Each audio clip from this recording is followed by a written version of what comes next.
Right. Hello, everybody. Welcome to Out the Cold. This is a D&D campaign. A campaign that we are playing. We're not complaining. We are campaigning. And yes, we are in a dank cave, and we have been for. I think this is like the 6th episode now, like seventh episode maybe, that you've been in a dank cave and found your way out. We begin when we last saw the party. They had defeated some of the gang of people that Nyanyala had ventured down into the tunnels with, and actually kept one as a prisoner after pulling his arm off, and have set up camp and are taking watches from the. I think you were using the vantage point of the platform above. Is that correct? Most people were just choosing to sort of take watch on that thing rather than proceed to the higher vantage point that Nanyala had spotted slightly to the as we look at this map, the sort of southeast of this map, or bottom right of the map. We'll go in there. So it's becoming end of the rest. People are emerging from the tents, and the last person who was on watch was sorry, grandma called. Okay. Hi, grandma. Great timing, Mr. Brilliant intro. Oh, flawless intro. What did you say about me? No, nothing about you. It was me. This is stumbling over words. Complaining. Dungeons and Dragons campaign. Yeah. Sorry. Back in character. Yeah. So, who was last on watch then? Was it me? I was the first one to go to sleep. So I don't think we actually. We never established. No, we never really got an order, did we? Didn't do a rule. Yeah. No, it was just a case of I passed out. I think Nanjala had the first watch, maybe. I'm pretty sure I had the first watch. You were up on the top, so maybe you would be sleeping and waking up, and it probably would actually quite fit that maybe Sin was last on watch. So you, Sin, you see the rest of the party start emerging from the tents, rubbing their eyes, eating some of the rations, using up some of that you've got left, guys. Guys have been Very down for a little. while. You are. actually don't need to use my ration because we have a burn man. Yeah, you've been eating human flesh. Yeah, same here as an animal, so I'm like good. I still have all my rations. Yeah, you've just consumed things as a bear most of the time. So why does that just remind me of Lord of the Rings? It's like man flesh. Yeah. For the rest of us that aren't into pseudo cannibalism, were there any rations or any kind of food or water that was left over by you can make an investigation check and have a little look. I'm going to help him with that. This will be backdating because I feel like we would have done that during the rest, not first thing in the morning. But yeah, I will happily do that because even though I've got rations, water is something that we haven't really come across. Very scarce. And I know we've kind of mildly touched on it, but not very much. Yeah. I actually don't have rations in my kit. I must have run out. I think I've got a block of cheese. Oh, look at that! That's a natural 20. How many high 10 do you have? I've got one ration. The bar lady gave me a block of cheese before we left. Remember? Oh yeah. I got bread, a block of cheese, and some. I think it was some beer. Is it not a bit moldy now? I mean, we've only been down here a few days. It takes a bit longer for things to go moldy, especially in cold temperatures. The bread is a bit stale, but with water, it's palatable. Arden, can you do your name for me? Sorry, Luke. Oh God, I haven't changed it. Yeah, sorry. Honestly, just so unorganised. You roll a 20 with the investigation? Did you say? Yeah, natural 20 plus 1. Okay, so you find enough rations there for maybe you guys for a couple of days, so you can share them out. So everyone add 2 rations each to your inventory. Good searching, Arden. Well done, proud of you. Duration, you said. Yeah, you can pop them. It's all right, guys. We're not going to starve. I actually never touch my rations, so You would have eaten at least 2. You've had 2 long rests. Yeah. I mean, so I'm back to 10 ration. So if we've had 2, then I'll just say, just leave it as it was then. If we've all got 2 each, yeah. We're back to 10. It's like nothing happened. What? Great. I need to get a better eraser because at the moment it's just this dirty thing. Anyway, yeah, as you were. Okay. Morning. So that's going to be the best roll I'm going to have all night, by the way. Let's put it out there. Like I'm keeping tally. I've had 4 nat 20s in this entire campaign so far. Really? And I've had, I think, 7 or 8 nat 1s. So currently I'm 2 for 1 on nat 1s to nat 20s. And then like maybe like had 10, 15, 13s. 2 nat 20s. Oh, yeah. And 3 nat 1s. Cool. Right, come on, let's move on. Let's anyway, this in the talking on bit later on. If you want to. So you coming out of tents. Sin, you see these people coming out of tents. Do I still see the candle? Was it a candle from far away? You see something that resembles light in the far distance. Yeah, it would be like. Like, this is new information, right? Is it like too dark to see, like the depth perception, or is it like? It's at the edge of your dark vision. You can just about make it out. So that's 30 or 60 feet, depending on your dark vision. That's Yeah, not very far away.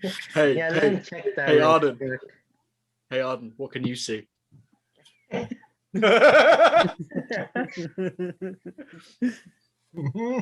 60 feet. I'm blind. Anyway, yeah. So Sin, you can still see that flicker in the darkness. You're up on watch. You see the guys coming out of the tent. Can I? Sorry, just. Yep. Can I clarify with Luke, as in Van Arden, what we were discussing as a team? Was that planned to be in the morning, or was that planned to be last night? So let's I believe this is where we are going to discuss it in character. Yeah. Okay. And we're actually going. We're not going to keep everything behind Pete's back that we discussed outside of this, because that wouldn't be fair. Carry on, crack on. This is a genius plan. I like it. I mean, any plan we've come up with so far has failed. Gone badly. Yeah. So... I like that you've actually gone into the effort of forward planning this time instead of just going, I touch it. I just felt like it was like, for once, I feel like we've got maybe, I don't want to touch wood, maybe we've got the upper hand slightly. Yeah, and we discussed, as we discussed this, we discovered that we're a big chaotic family. Where Arden would be the dad, and Muruk would be the weird uncle. Okay, fine. So I was just clarifying whether we did it last night or whether we were going to do it this morning. So well, no, because none of us we haven't had a chance where we can get together yet, because we've all been off. So you wake up, you're joining around this fire. Sin, you see these people coming out of the tent. Yeah, I'm gonna just stay up there until I see like the candle or the light like start moving. Okay. And then I'm if I see it start moving, then I'm gonna come down and like tell them. Make a perception check for me. Perception. Oh, that's a +7. Okay, nice. That's cool.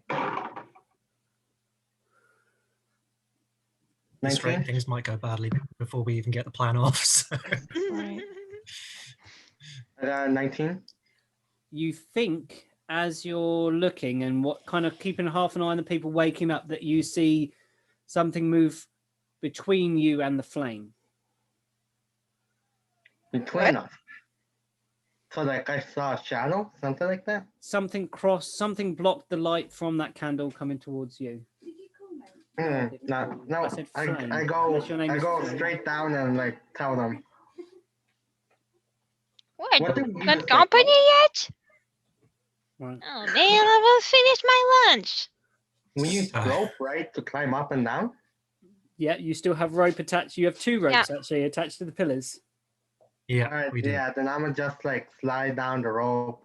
Is that something you do on the rope? So you just like slide down? You've been up and down the rope enough not to have to make any dexterity or anything checks on them. You're now you've kind of used to the surface. You've made a few trips during the night, all of you, and you gather outside the tents and tell me what happens. One of these ropes is actually still tied to my wrist because that was the signaling. Yep. The way that we were doing for signal if somebody up top saw something. Oh, all right. Then I would like yank on. Well, not like yank like that, but like just like.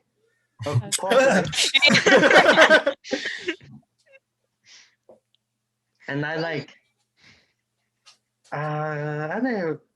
Yeah, I'll like stage whisper, or no, I'm like, I'll go like halfway down, so that, or I go down enough so that you can hear me. And tell them that I saw.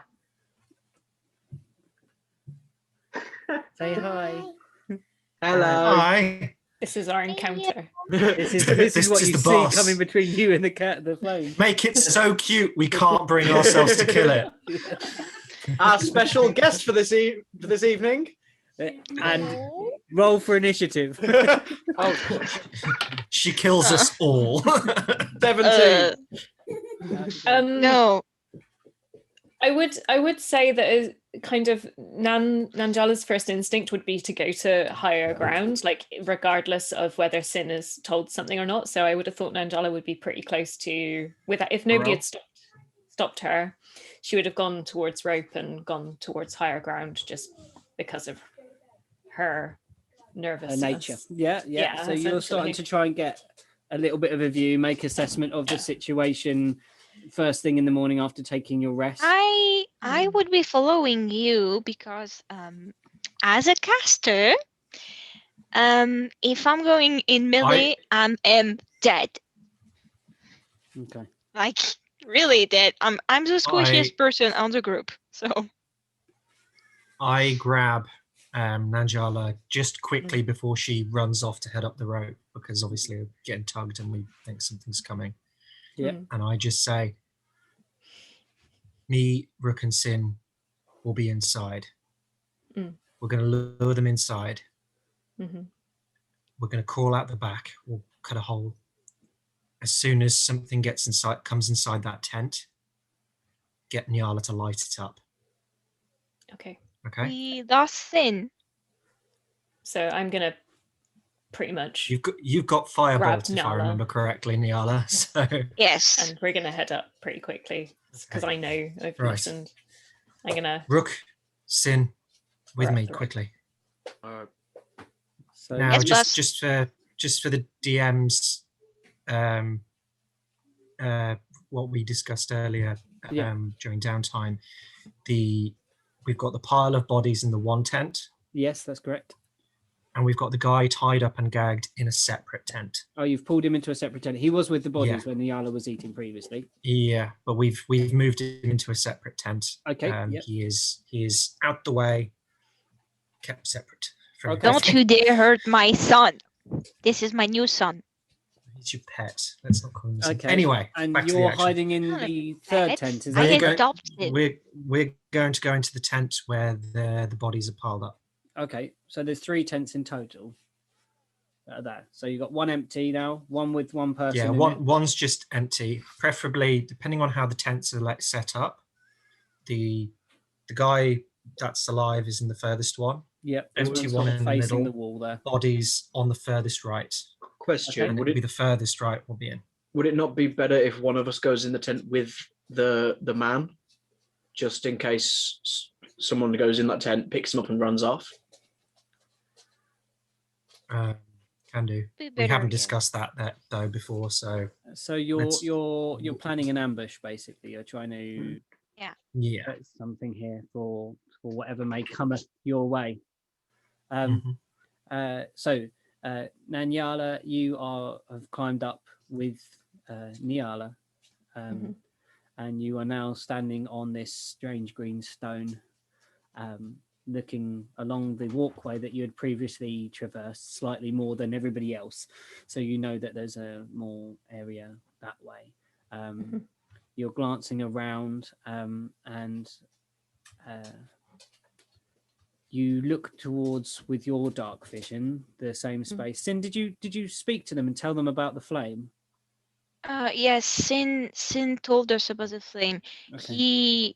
His lab, his PC froze, so he's kind of stuck. Technically, he didn't tell us about the flame.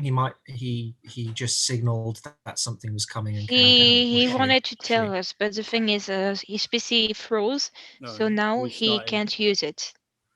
Yeah. Okay. For now, we'll just say Sin's with us. Okay. Yeah, I'll let it that he kind of signaled and said that way along the kind of thing, the length of the walkway that you previously walked around and saw that there's doors underneath. And he's telling me in chat that it will still be on top after. Okay. Yeah, of course. Oh, so the light is up on the walkway. It's not down below.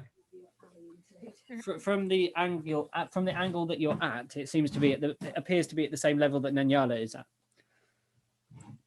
Not on the floor this below. Could be a problem. But okay. Oh boy. I mean, it still tracks that Nanyala would have gone to higher ground. Just so. Yeah. So that's from where you can see. You peer along the ledge, and just flickering in the distance. It's far. It's you can only see that it's different because it's not darkness. It's not black. And again, you see possibly something breaks that flickering light, like someone crossing its path. I don't think this is some kind of candle. Maybe it's a dancing light. Because if it would be floating like this and someone passes like this without seeing, that would be a problem for them. So either there's two people but they can't see very much, or either this is a dancing light and there's one person at least. Well, as somebody who's familiar with that spell, would you be able to identify that is the same kind of spell you that can make an Arcana use? check to try and figure it out, Celia. Nanyala, sorry. Nyala. We got there. So confusing. Am I? Really, three names. Well, Nyala's. I feel like everyone's Nan now. Nyala and Nanjala. I'm so sorry. 15. I just want to double check that the pillars we did move, so we've actually got sort of like the three pillars. You are behind the pillar labeled east now. Right, it's rotated like 90 degrees. Clockwise. Okay, so there's. Did the pillars? The pillars didn't move. It was just the middle bit that moved, right? The pillars stayed stationary. No, the whole thing from the outer green disc, from where you were pushing the bits that whole section is now 90 degrees round. Oh, so even the pillars rotated round. Yeah. Oh, okay. Yeah, that whole section they were like locking. They were like locking pins. Sorry. In the dark, you couldn't really see it because if it turned like we did, actually they can still see two pillars that seems to be in the right place. They can't really see the one that is on the back. You got where you're standing. You've now altered this to be in the correct geographical position to the cave from the instructions that you received from the many mouths. Well, okay, so the top of the screen doesn't have a pillar, but we do still have a pillar near us. Yeah. Yes, you do indeed. Yeah. I got a 15 in Arcana. You glance. You don't recognize this to be a magical light. Oh boy! So there's two people. You just see it appears to be natural. Make a perception check, Nyala and Nanjala, as you're standing on the upper bit. Perception. Meanwhile, I'm tearing 21. a also got exit 21. in the back of the tent. Okay, you're cutting a hole in the back of the tent. Okay, so you'd end up somewhere in this back corner up Yay! here. Well, we sorry. haven't left yet. It's just No. there for us Yeah, to get out for you to escape. when you Yeah. need to. Yeah. As you look around, you actually notice something else that you hadn't previously noticed towards the edge of the camp. Oh no! Oh no. And there is a we didn't. a wooden door. You're looking down, you hear the tearing of the fabric and hoping that your plan is going well down there.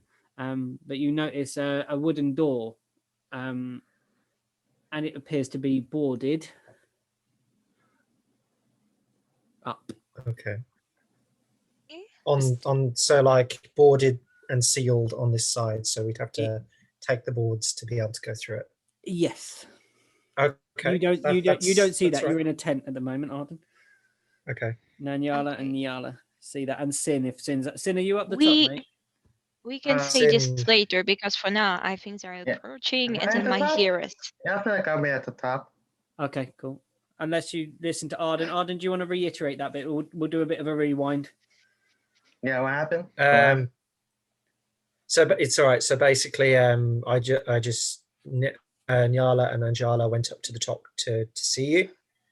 They're up there with you. You've told them about the light and what's moving and along the walkway. I've instructed Nanjala and Nyala that me and Rook will be in the tents. Did we set up the rope thing that we discussed about? Yeah, so I've got the rope attached to my arm as a signal. Yeah, That's how no, I Sin mean the signaled us in the first circle. place. Snare, The no. circle. No. No. We didn't have time. And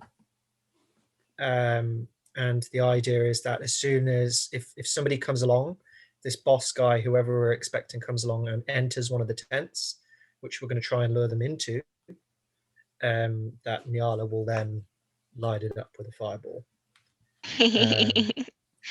Yeah. Okay. Hopefully, so, with us retreating as from the you're back, but we'll standing, see. as you're standing atop the ledge there, all three of you, and you're peering into the darkness as to where this flame goes, you all just see this sort of, I don't know, like a back and forth motion of this source of light being broken up. Like, not that the flame itself is moving, like something is moving between you and it, like bustling around, maybe. Like The priest. Remember, he told about the priest. You know those things that they have, like for Incense. like yeah, some an kind incense of. burner. Yeah. Maybe it's this. Or maybe even just somebody doing this with the candle flame to, just covering it or something. Yeah. Could be a signal. George, no. I'm not there, so I'm not going to. I mean, my first instinct is to hide. I see something. I'm not sure what it is. I'm gonna attempt to hide behind one of these pillars and kind of see, kind of better understand what it is. Okay. So you make a stealth then if you're going to try and hide. Okay. I'm going to try too, but I'm going to try to observe what's coming. Okay. So. No, I have a better idea because I think they can't see it. How high are the pillars? The pillars that you're at, you could probably climb them with a jump. So you could probably jump to the top of them. So maybe 6 to 7 foot above you. So with a decent cat jump, that wouldn't work. That wouldn't work. With this light, how much can people see with this light candle thing? You can just see a vague flickering in the far distance, and every now and then you see something pass in front of it. Oh, okay. So where on the map is it exactly? So you're up here, and you're peering along this space here. But it's kind of it's off what you've explored. Okay, so I'm I'm going to jump on one of the pillars and trying to appear like a statue and not moving. Okay, sure. So you need to make an acrobatics to try and get up the top there for me. I'm gonna fall. This plan is over before it's even begun. It's a 12. Okay, you jump, you get purchase. You don't do it quite as elegantly as you wished. You climb atop the pillar. You kind of get your claws just over the top, pull yourself up with some effort, and now are on the top of the pillar.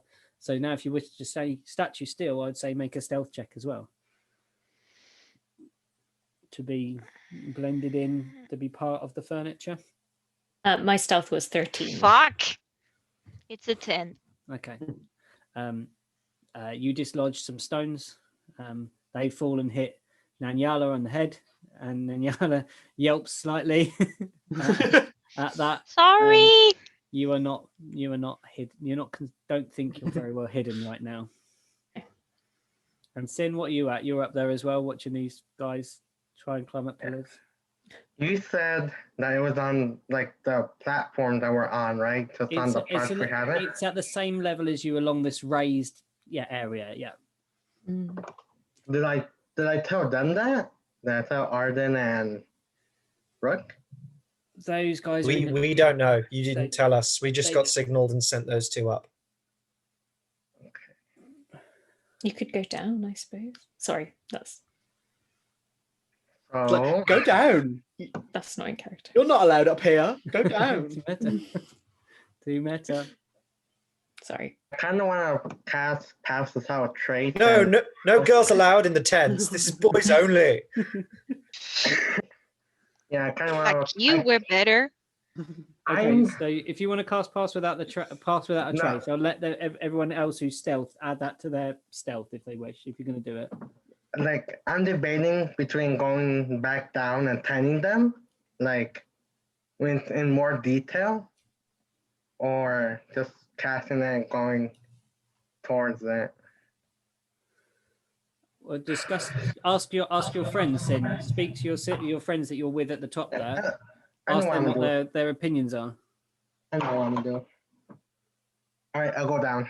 I'm gonna go down and tell Arden and Rook. Okay.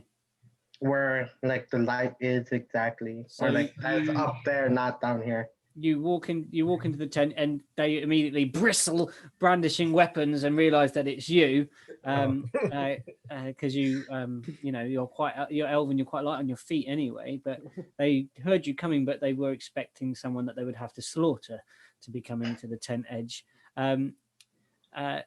You share this information that the light is up above on the higher level than where that you can see a light far off on the upper platform. Yeah, and that the other two are trying their best in hiding, but not the best. And I know, okay. Doesn't it strike you as an if odd they want place to go to back up approach the and cave? see if we should go as a group or like just let them stay in here while we wait? Like, what do you guys want to do? I mean, we could always go and investigate what this light is and then deal with it as a group. This might not be who we're waiting for.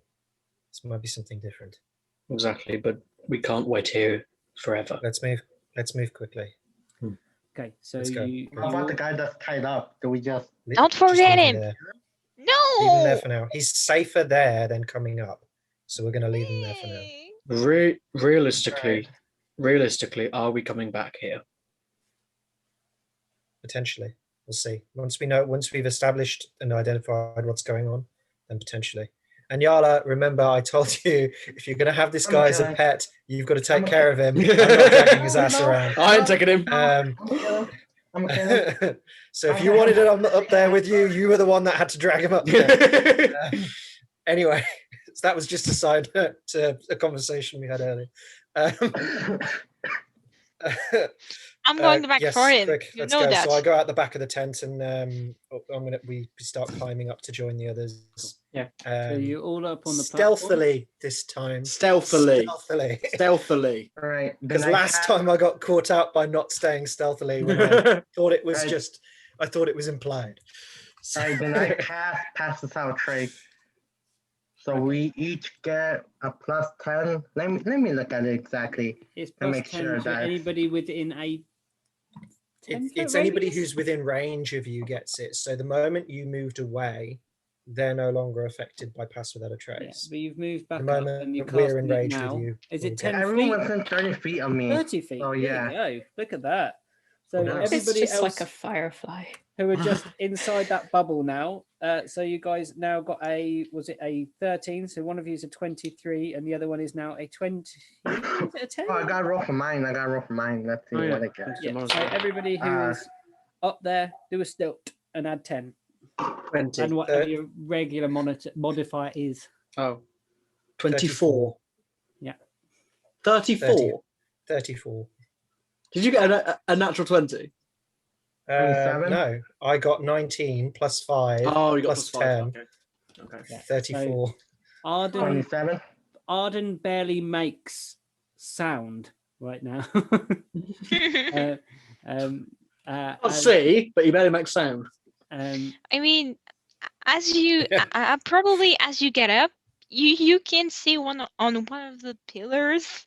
Yeah, just like yeah, trying to be stone, but she's just her tail is a bit moving, and she's like, if I don't see you, you don't see me.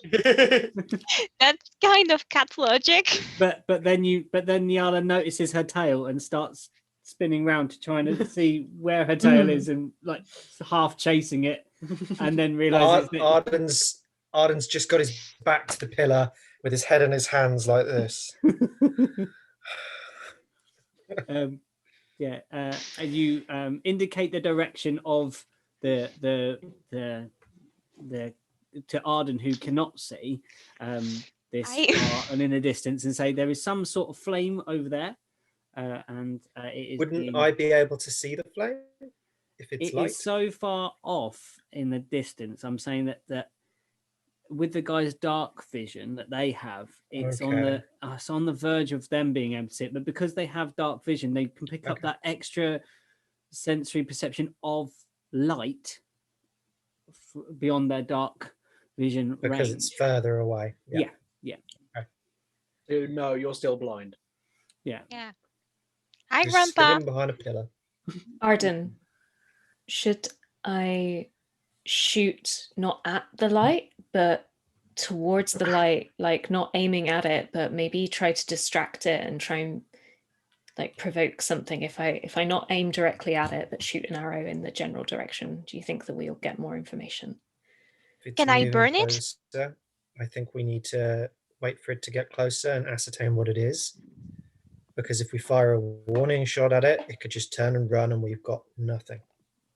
And also... Yeah, but can I burn it? No. Wait for it to get closer. Find out what it is. By the looks of it, it's not going to get closer. We're going to have to get closer to it. Maruk and Maruk make a perception check to sort of double check that is what you reckon's going on. 22.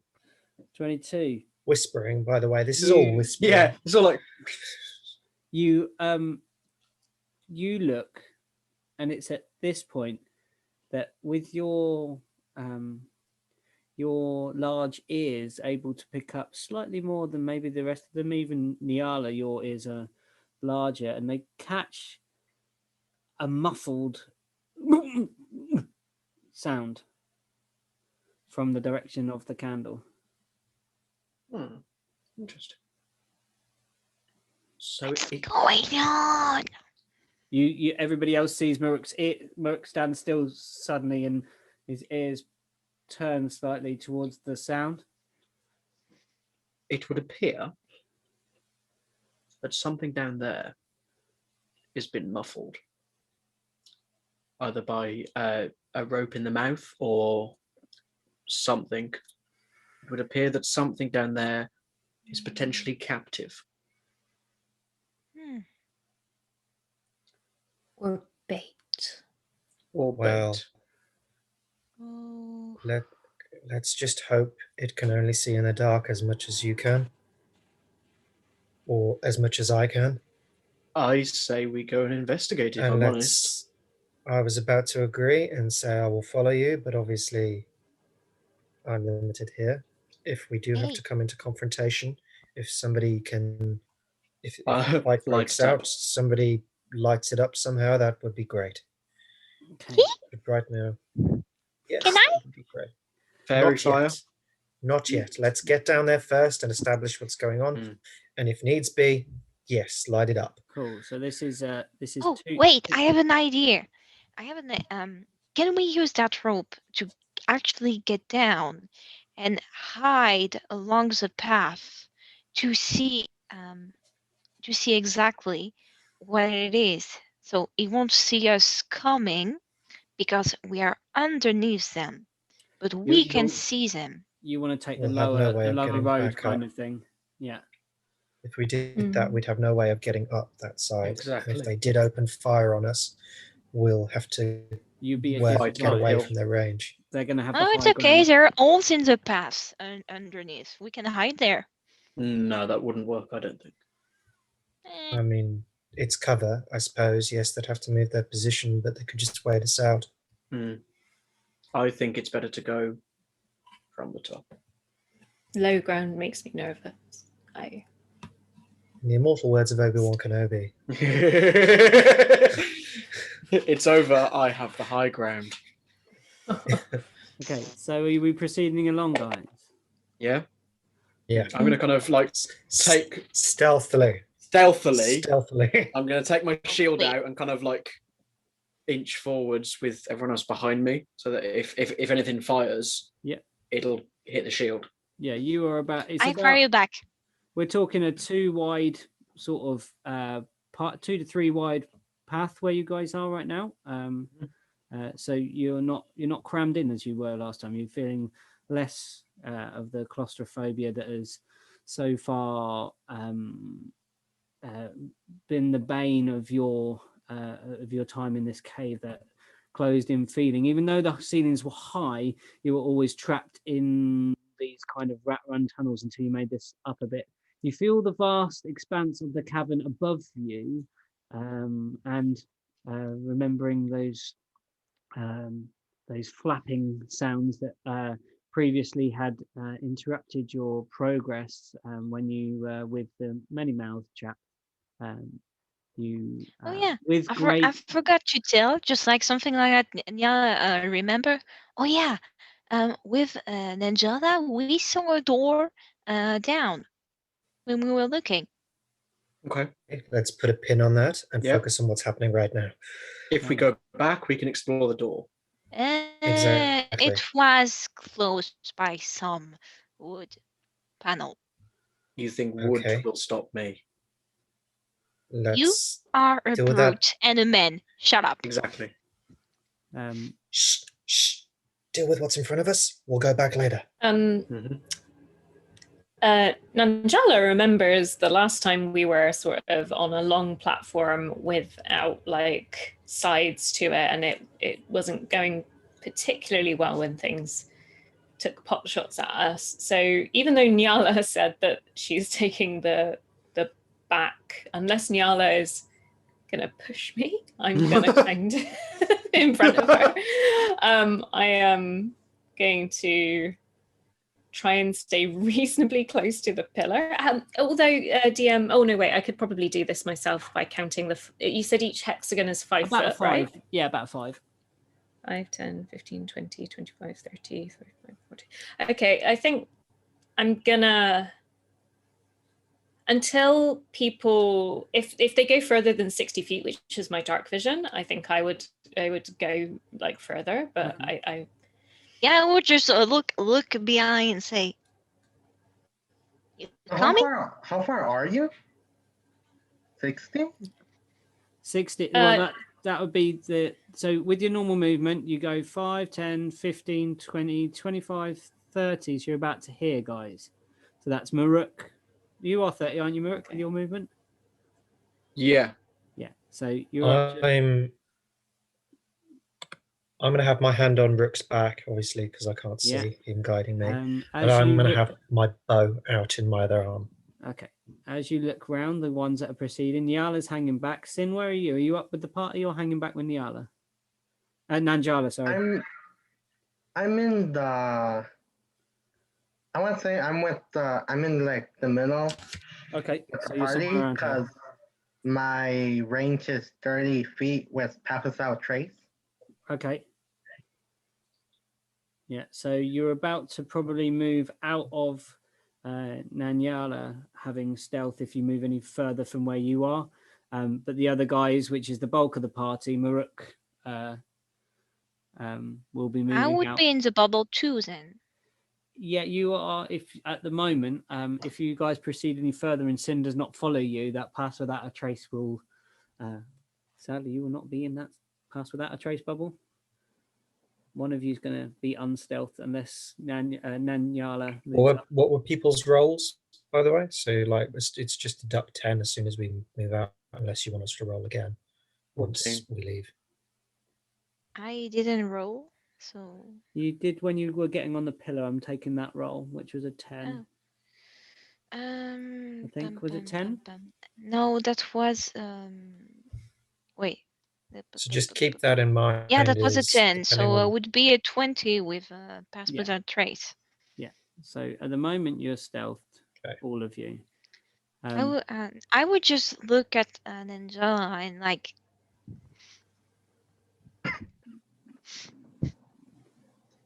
You're signaling for her to come to you. Can I kind of see that she's stopped? Yeah, you can look back and see that, from where you are. Yeah, I'm going to kind of like turn to Arden, Nyala, and Sin and be like, wait here. I'm going to go back and be like, are you okay? Yes, I'm just very concerned. I don't like open spaces. Like the last time we were on one of these platforms and we had the shooting at us, Okay, yeah, that's fine. Would you like a shield? Thank you. I am not. I've never used one before. He's taking you for a damsel in distress. No, I'm being nice. Something Hold on, the difference. Just tell her to shut up. You can't hear it. Stop metagaming. It's very simple. Arm through here. Point at bad guys.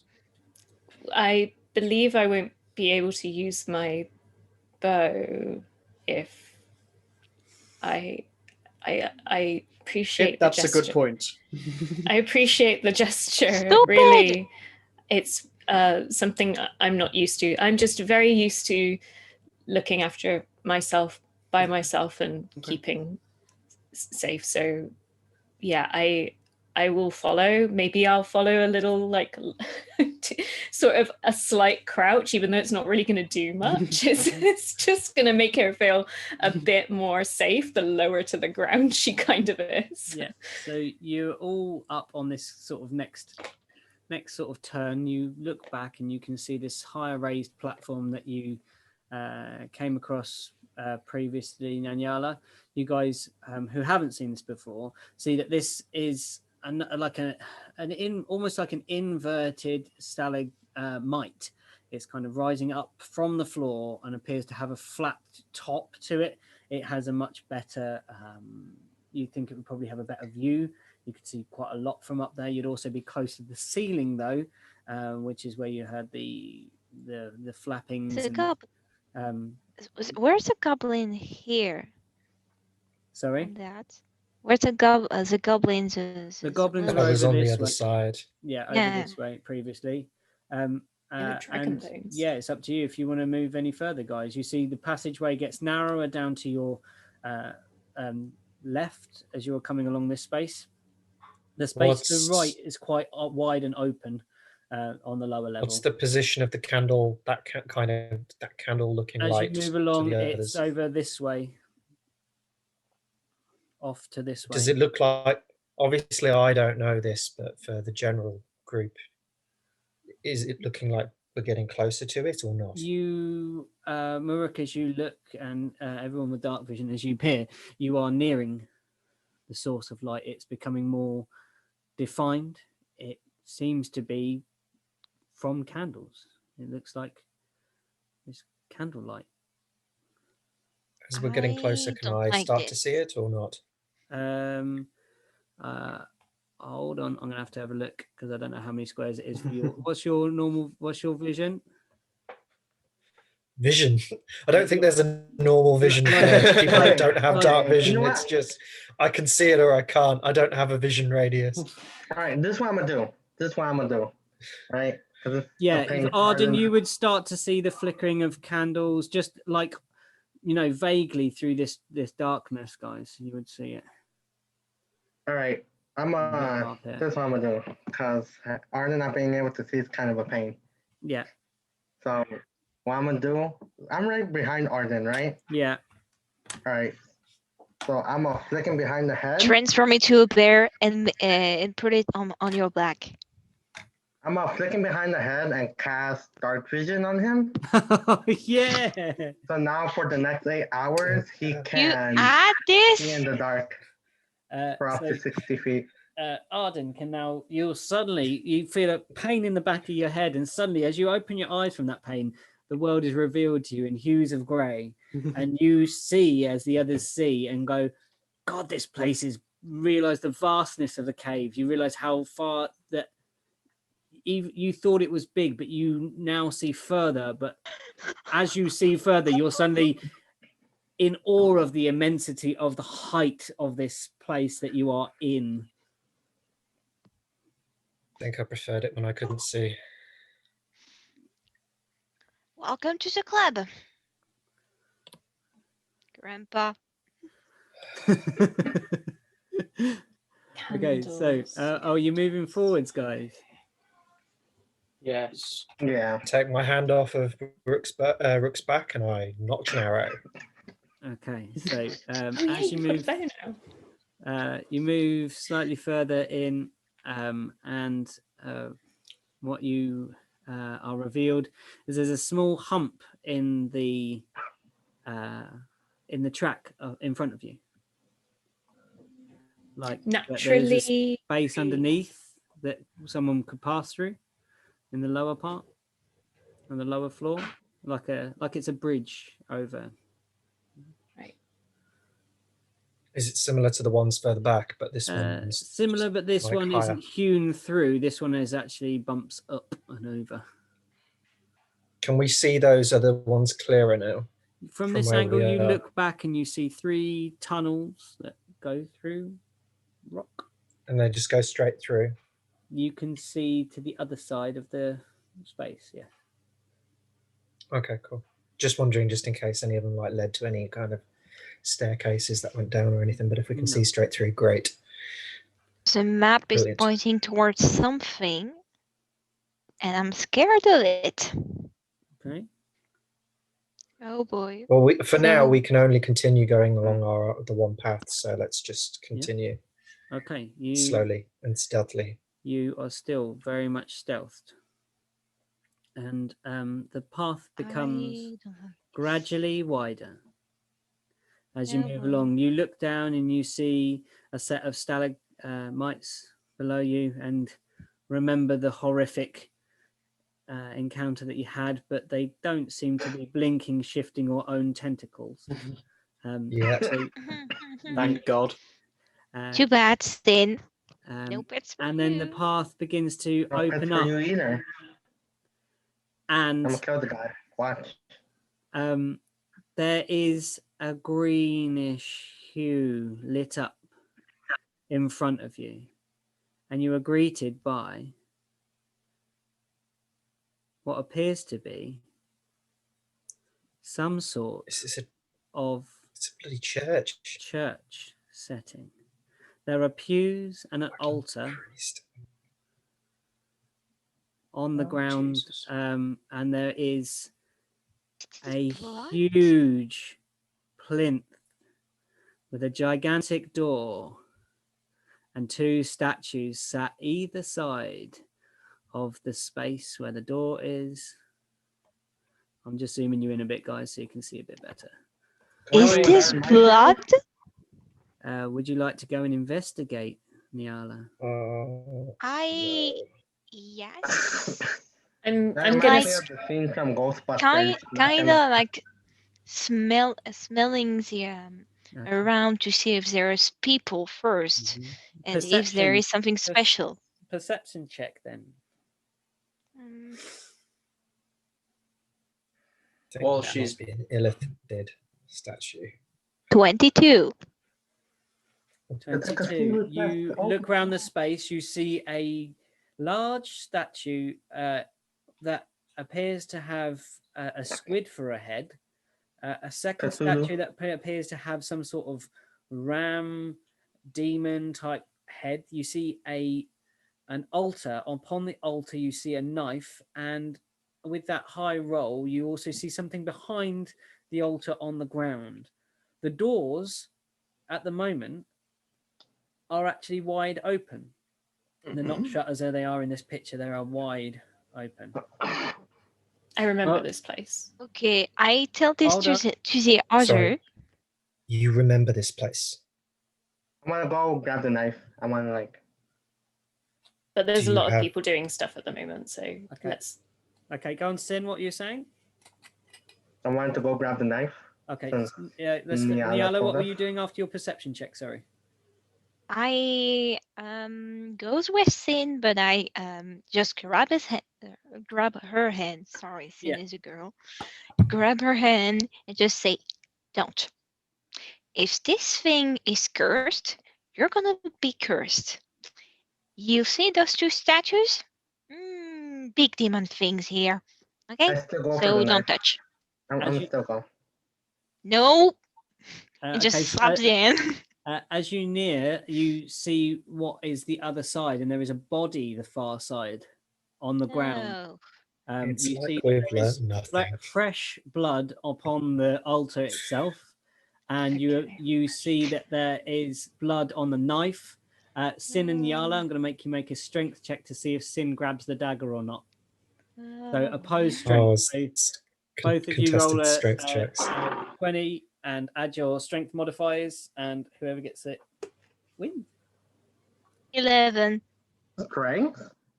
Yeah, strength modifier. 12. I actually hit my hand. I got 12. I roll a 10 and I have a +2. Did you add your modifier, Niala? I have 0. Oh, okay. So Sin reaches out and grabs the knife, and holds it. You hold it in your hand, and it is beautifully decorated. It is in the handle. There is engravings, and but as you hold it, there doesn't seem to be any odd effects. It's just a very, very elaborate dagger. Oh, nice. You said it's covered in blood, right? It is got blood on it at the moment, yeah. All right, I'm gonna just wipe it off of my fur coat and then just put it away. Okay, you tuck it away. Angela, please explain quickly. Only that I remember the statues, I remember the green stone, and I remember the altar. I don't remember that there was nothing. We just passed through. Is this blood fresh? As you look at the blood is the blood of the corpse on the floor, the far side. Let me see. I don't have enough. I want to take a look at the corpse. Okay, you take a look at the body and make a perception check. An investigation, sorry, Arden. Sorry. Okay. While he's doing have a that, 20. While he's doing that, can I see if I recognise the god, the statues? Yeah, make a history. Whoops! Oh, I've rolled twice. I don't know why I rolled twice. History. I rolled a 4. A 4. Even with that 4, you recognise the clothing. It seems to be the same clothing that the band of people that you met before is wearing. And if Niala saw Guys, Nyala would definitely know it. Nanjala, yeah. Nanjala, sorry. Yeah. No worries. Can I search the guy? Okay. The dead guy? Marek I have looked at the statues very- first, though, right? Let's go with Arden. I have a very bad suspicion that Nanjala, I don't think this was a mushroom collecting mission that you were sent here on. I think this priest and whoever else might be here on another mission of their own. And by the looks of it, they needed sacrifices. And we don't know where the rest of that crew is yet. Yeah. And Nanyala, what were you saying? Oh, sorry, I was mentioning that Marek did a look at statues. Marek, what did you get for the history? A dirty 20. Okay, you recognise the shape of the one on the left, and you realise that it is a statue of a creature you believe to be called an Illithid. A creature of the Underdark with great psychic potential and psychic power. Normally not the leaders of groups, but normally under control of creatures far more powerful and far more wise and magical in their psychic potential. The creature on the right is a demonoid creature of some sort. You're not quite sure as to what, but the fact that they're together on the same altar feels very, very peculiar. Seems like they shouldn't be in the same place. Like this is an alliance that would be of most unholy portent. I don't know about the rest of you, but this is something I don't want to mess with. I feel like we should go and go quickly.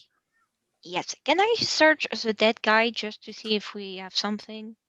Yeah, you can have a secondary search. Van Arden didn't find anything because he rolled a 4.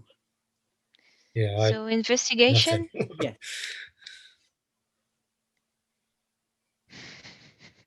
You're gonna hate me. I have a 18. You find there is a short sword and a coin purse, and in that coin purse there is 60 gold pieces. 60. It's Christmas, guys.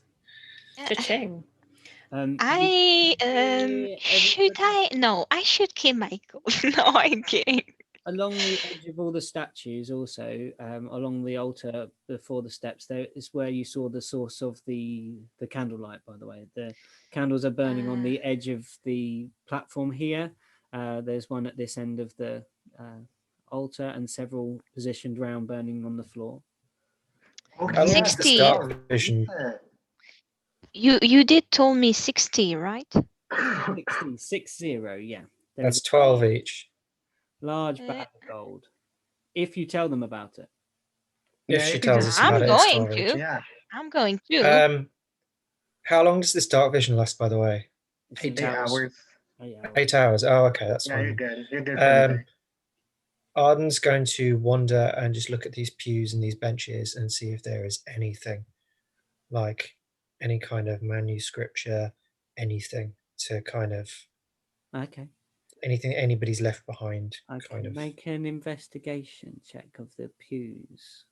And you said that the doors were open, right? The doors are wide open. Yeah. Don't you dare.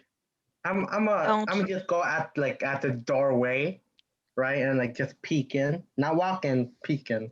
Okay. We'll go with Arden first. We'll find what Arden does, and then that's we'll get back to you. 12. 12. You look round. You see that there are what you would find in a normal church setting. You find small cushions on the floor that you for kneeling, for praying. And as you look at the seats, these seats are not dusty and old. They are well polished from being sat on regularly. They are clean as if they are used frequently. There is you make the assumption that there is some sort of service held here. Not these aren't remnants of something old. These are new. It's relatively new. This is not ruins. This is an active prayer place. I have to make a perception check as you reach the bottom of the stairs. Oh, me. Okay, let me see. Perception is +7. 26. You hear noise from beyond the doors, footsteps. All right, I keep going. Walk, you're stealthed. You move up, Arden, and everyone else you see, Sin moving up the steps towards the doors. I turn to Rook and I say, grab Sin by force if you need to. We are leaving. Yeah, I'm going to run up to him, like pick her up, and okay, run up to her, pick her up. Don't grab the boobs. A strength versus strength then for Rook and Sin. Don't do like Arden. Don't grab the boobs. No, he got me. He got me. I rolled a 1. He got me. 23. So he over the shoulder. he grabs you, picks you up, and runs back down the steps. As you can you roll then, Sin, to check and see if you keep your concentration on pass without a trace, please. Is it a concentration spell? Yeah, it's a concentration. Oh, fuck. Well, 15. I rolled a 15. I'm good. Oh, okay. 15 plus. It's half. 17. Well, 17. Yeah, I got 17. Yeah. So what's your spell casting? Oh, casting. Oh, why doesn't it work? I know he didn't do damage, but Brooke, what did you roll for your strength check? Strength check. 23, I think this is. Yeah. Okay, so I think you to remain concentration, you have to roll. Is it half of whatever damage or? Yeah. So we're going to say he made it because it is 17 and it was a. Yeah. So it would have been 12 or 11 or something. Would have had to be. Yeah, you made it. So you remain concentrating on this thing, but as you proceed down, Sin, you're looking over Maruk's shoulders, and Maruk is looking down towards the pews. You see a figure coming out of the doors, coming down through, heading towards a second set of steps there. Fuck this shit! I'm fireballing. No, you don't know that. No. You don't know that. You don't know that. What I see? We haven't seen it yet. At the moment, you are stealthed, and he hasn't seen you yet. He appears to be going about some sort of business. There's a book in his hand. All right, quietly, I'm gonna say to Rook, there's someone. Oh shit! What was I gonna say? There's someone through the doors. On our way. Close them. How the hell do you expect me to close them? I don't know. They're doors, right? Just go. Why are the doors made of stone? Just leave. No, just close the doors. You won't be able to get out. Closing them shows that we're here. Oh shit! Yeah, you're right. Closer and closer the footsteps come towards the edge of the door, guys. Where are you, Maruk? You were just. Okay. I'm a hide behind the statue. You're up on the platform? Oh, you're up somewhere here? I'm going to jump on the platform and hide. Okay, where are you? Sorry, DM. Those stairs towards the doors, they're going up or they're going down? This set of steps goes up, and then this set of steps goes up. There's a 2-tier. First tier takes you up to the tier where the statues are. Second tier takes you up to doors. Right. So far, Nyala, me, and Nanjala, we still don't know anybody's coming, right? Only Rook and Sin. No, only Rook and Sin do at the moment. Okay, so we can't do anything until we're told. You can make a perception check if you want, everybody that isn't Maruk. And... yeah. Well, I presume we'd be watching them anyway. Yeah. 23. Okay. Nyala, you hear footsteps? The return of the 13. Critically average. Nan, what was it, Nan? I got a dirty 20. A dirty 20. It should be the name of our group, frankly. You heard the footsteps also. I'm still getting used to the dark vision. Yeah, and you're kind of faffing around in the pews at the moment, like looking at the embroidery on the okay. What I'm going to do is grab Arden, get his head, and get his head near my head, and like there is something that is coming. Do we fight it or do we run? You said it was a person holding a book, right? Nothing else that I saw? You can't see anything else. Well, you don't I'm like this. I'm like this with your head. So Arden, you now with the assistance of Nyala. How far away are we from those doors by the pews? What's the distance? We're still at the hotel, so... About 35 feet. If you're in this first set of pews. Didn't Nyala go and hide behind a statue? Was that cancelled? You didn't do that. Because she hadn't seen it at that point. Yeah. Okay. So you ran this way and grabbed Arden. Where are you, Nan? Hide. Yeah, as soon as I hear something, I'm gonna grab reasonably close to these people and kind of duck behind one of the pews. Probably the furthest. Try and get to the furthest pew if I can. Okay, so you're back here.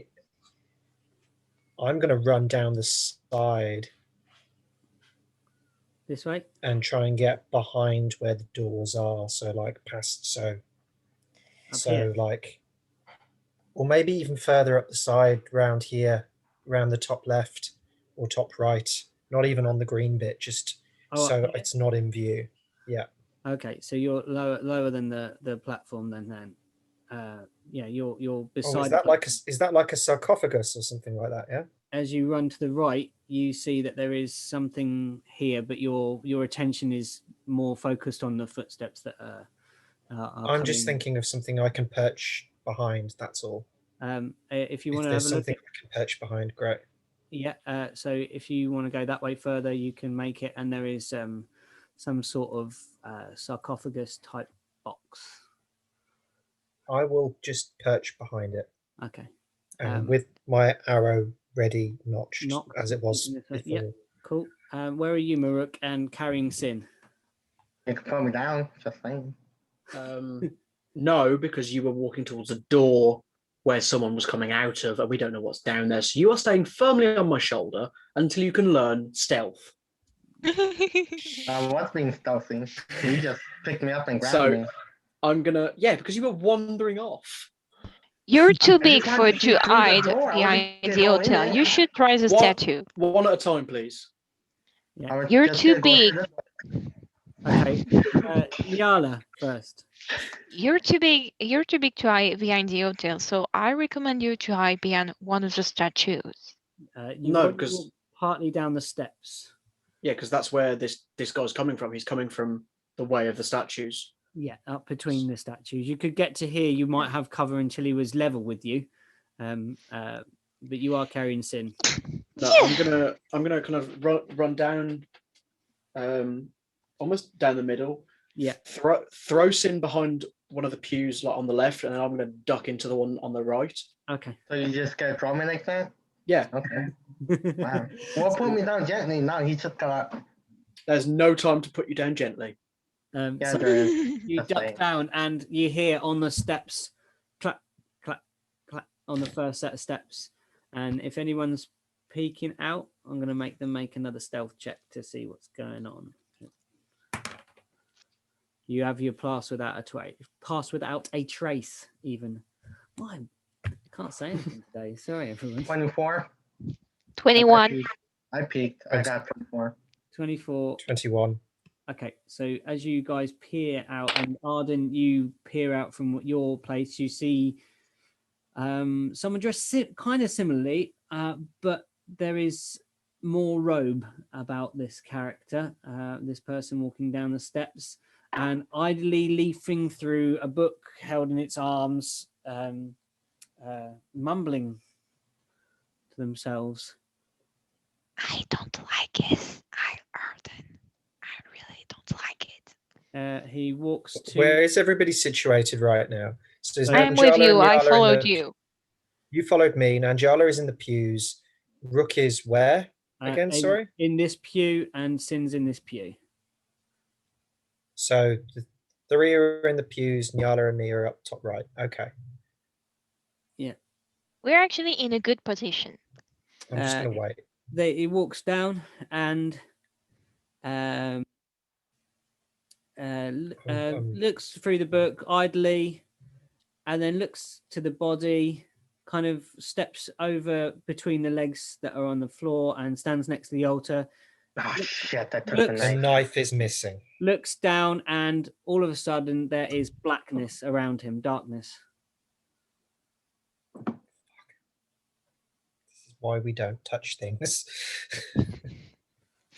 Ask Sin, it's not me. I tried to avoid strong it. enough to stop me. She wasn't strong enough to stop me. Yeah, so for in that space where you had previously seen a person, there is a 15-foot sphere of pure dark.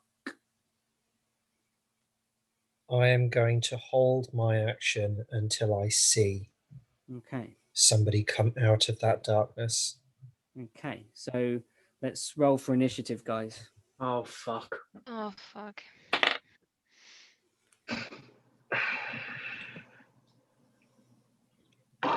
14. Okay. Oh, for fuck's sake. 19. I mean, I got 22, but I've decided to hold my action. So what was the point in that? 14, 19 for Rook. What was yours, Niala? Niala, what was yours, sorry? 14. 14. Arden was a 22. Yeah. Sin? Have we still got Sin? Oh, 15. What was 15? And Nanyala. You're on mute. You're muted. Sorry, I'm 10, so I'm last, I believe. Okay. Here we go. One guy. Rook, tell me again, what was yours? 19. Rook? Sorry, what? Was yours 19? Yeah. Okay, cool. All right.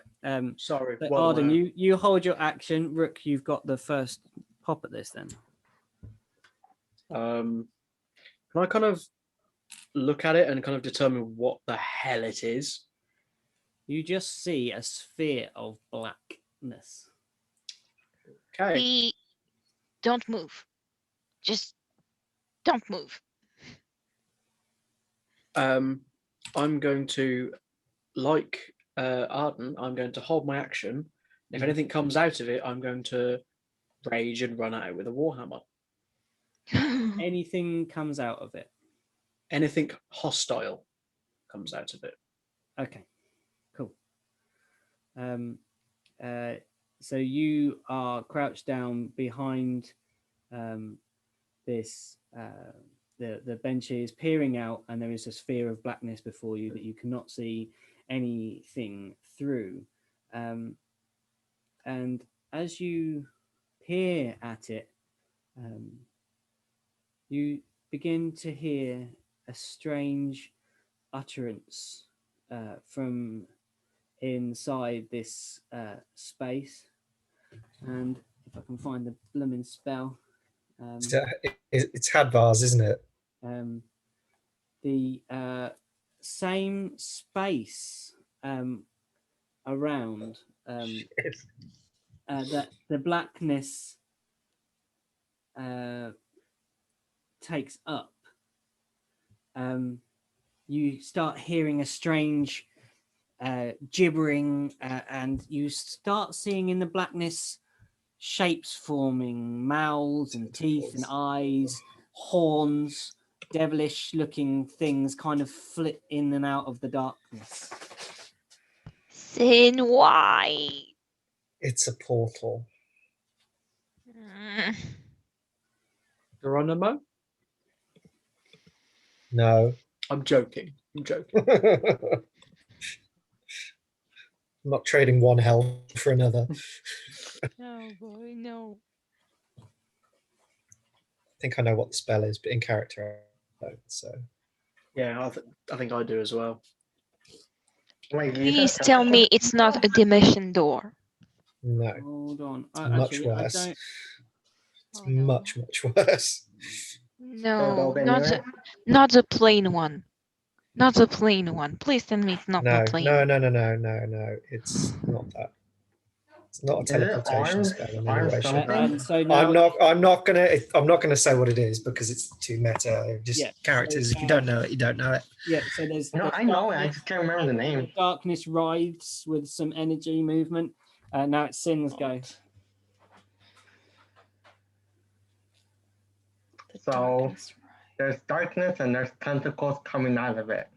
It's a ball of darkness. Demon things. 15 feet. There's demonic faces swishing round within that darkness, kind of highlighted in kind of white, glinting in this space that you can just about make out, but it's kind of the same. It takes up the same area as the darkness. Going to die today. Damn. Let's see. I have to be up close and personal for all of my stuff. I'm just actually, can I cast? Don't move. No, I'm just stay still. I'm not gonna do anything. I'm just lay down where a rook drew me. Okay. Okay, so you're holding your action. Are you going to get up from being? I'm going to assume that you're prone at the moment. So you're going to just get up so you can see. Oh, you got up to see, didn't you? Yeah. So you're up. You're seeing all holding actions.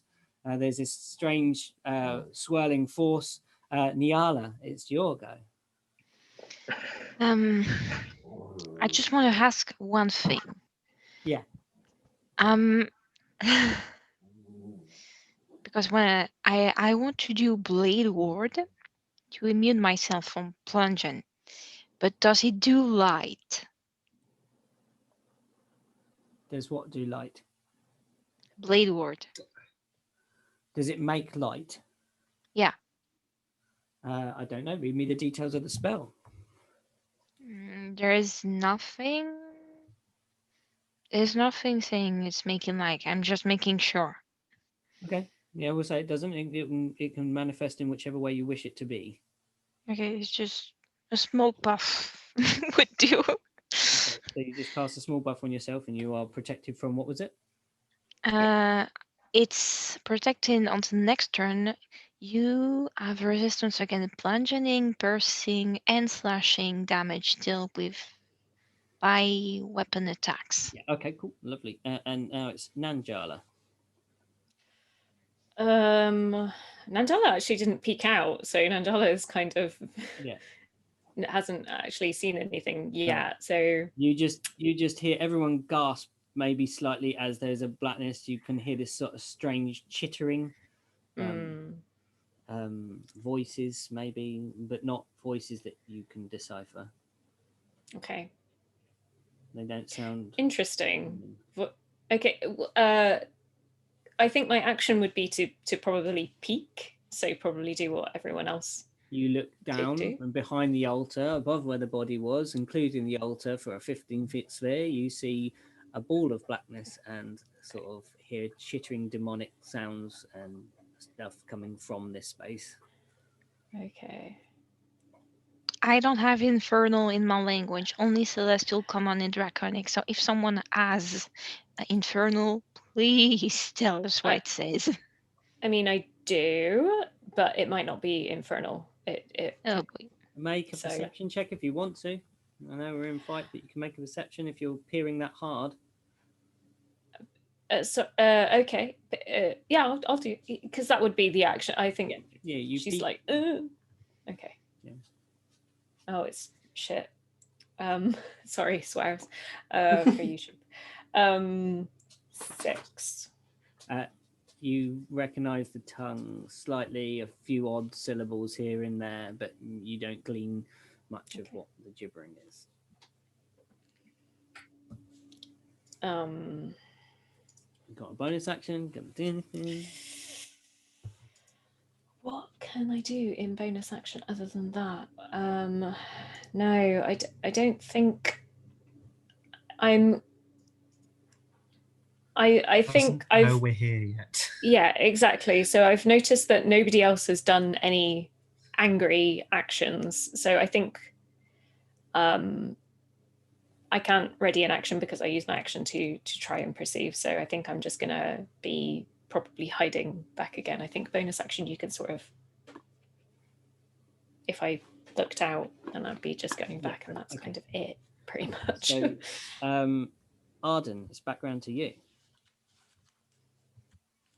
Gosh. That was an amazing round. Like, there was attacks. It was the most passive round ever. For us, I think that's a vast improvement. Yeah. Yeah, it is slightly, guys. I'm literally just going to see if I can hear anything coming from the stairs. From further up the stairs, sure. You're focusing not on the. I just want to hear. I just want to see if I can hear anything. Okay, make anything else other than this sphere of whatever.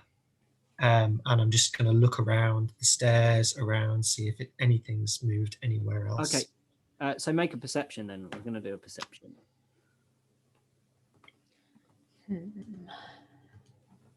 Oh boy, please. Please be not a 13. Sake, seriously? 13. 13? 13? Oh.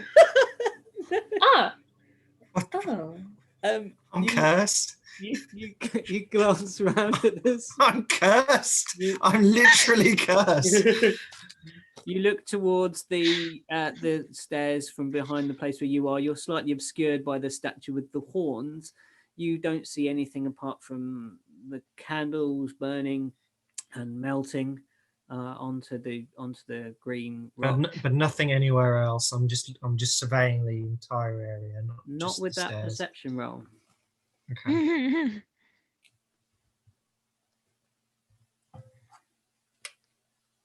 Rook. Okay, I'm just going to sit there and do what I did before and just wait. Are you holding that action? Would that perception have counted as my action, which would have cancelled that out?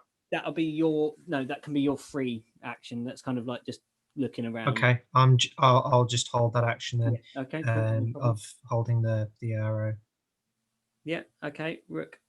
Just gonna keep my rage at bay, and if something hostile comes out, I'm gonna pop a warhammer in its face. Okay. Yeah. Okay. So uncle. Because it's all I can do. You stand still. You hold very still, and then the ball of blackness, this orb of blackness and chittering, moves up and towards the doors. It can move? I'm like you. I did not know it could do that. The sphere of blackness moves up, and you hear the footsteps that you heard coming down the stairs, moving back up the steps, and the sphere of blackness is moving towards the space.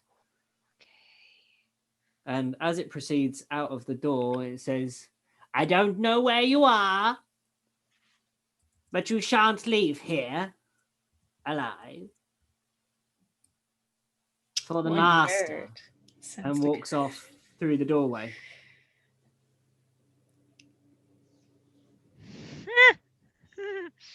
Do the doors close behind him, or does he just? No, the doors are wide open. Sin, no. And the still hasn't blackness seen proceeds us. out the corridor. It's like it Are we hasn't still in even- initiative order? You are.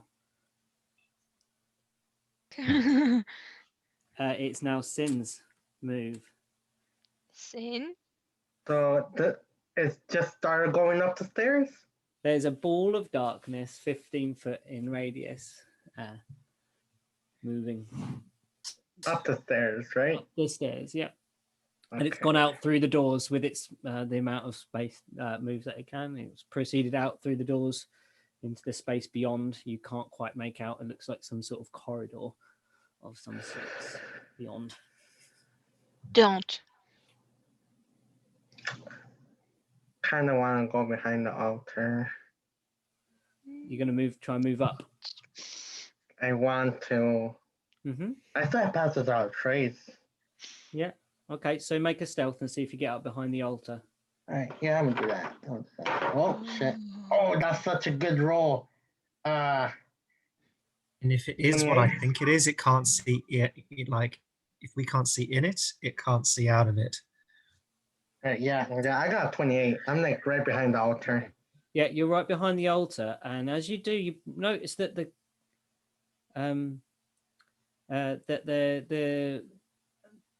light is dimming in the space. Oh, because I got closer to the ball? No. Make a wisdom check for me. Oh, I'm good at that. I'm good. Saving throw or check? Just a check. You're just seeing how wise you're feeling. 25. You notice that all of the candles are nearly burnt out. This isn't good. Yeah, it is what I think the it is. altar and the stairs? Sorry? Yeah, all of the candles are burnt out and the wax is running down onto the floor. All right. So what I'm gonna do is take out that like ornate knife, stab the body so that it's covered in blood again, and just put it back on the altar. To make him think like he was seeing things. To make him think that he was seeing things. Just make him think he's had a senile moment. Yeah. Okay. You never know. He can fall for it. Okay, yeah. So, Niala. Oh boy. What are we doing? I am just saying things and doing this stupid thing. And I'm like, what the fuck are you doing? And just close out and just looking at hard and just like. Yeah. You're doing this stealthily, I'm assuming. Yes. Yeah, I think without saying everything we've been doing so far as stealthily as possible. Yeah. Stealth panic attack. And I just try to see if Muru can see us, and I'm like. Maruk, you see a tabaxi gesticulating furiously towards you, presumably unhappy with what the elf has done. Are you going to make any act? Are you going to take an action at all, Niala? No, I'm gonna hold my action and just try to not kill Sin after this. Okay. Nanjala. I say try. You're still ducked back behind. You probably saw Sin sort of proceeding forwards and ducking down behind the altar and sliding the knife back up, like onto the altar. I mean, definitely more interested in the creepy evil thing rather than black ball of tentacles and demons. Yeah. You saw that receding into the doors behind. So I have this thing called primeval awareness. So I can, so I'm thinking that maybe at the very least, I feel like that would be the most legitimate thing that I would be doing at the time. So I have to expend a spell slot to sense any aberrations, celestials, dragons, elementals, fae, fiends, or undead are present within 1 mile of you. Oh boy. I don't get the location or the number of them, but I sort of know what it is, I suppose. That okay. might be not be the, yeah. That something, one of them is present. So it's undead. What is it else you say here? I can sense whether any aberrations, celestials, dragons, elementals, fae, fiends, or undead are present within 1 mile of me. I'm gonna make everything an arcana on top of that to see how well you sense that. I see. So let's try this. It's not as bad as it could be. It's not great. 10. Okay, so you reach out with your primeval awareness and try and sense around you. You sense undead. You sense elemental. And you get a kind of hint of, was it a demonic? Is that the other one you got? I don't get demonic, no. No, you Fiend, get which fiend. I think some demons class as fiends. Yeah, you kind of get a sense of a fiend. A little sprinkling of fiend on top. Yeah, not like there is a fiend, but everything bad. Yeah, there is undead within a mile. There is elemental within a mile. Okay, but that could be like. Doesn't necessarily mean it's down that staircase. Yeah. It could be anywhere else in this hellscape that we've been traversing. I had a party walk into a forest the other day.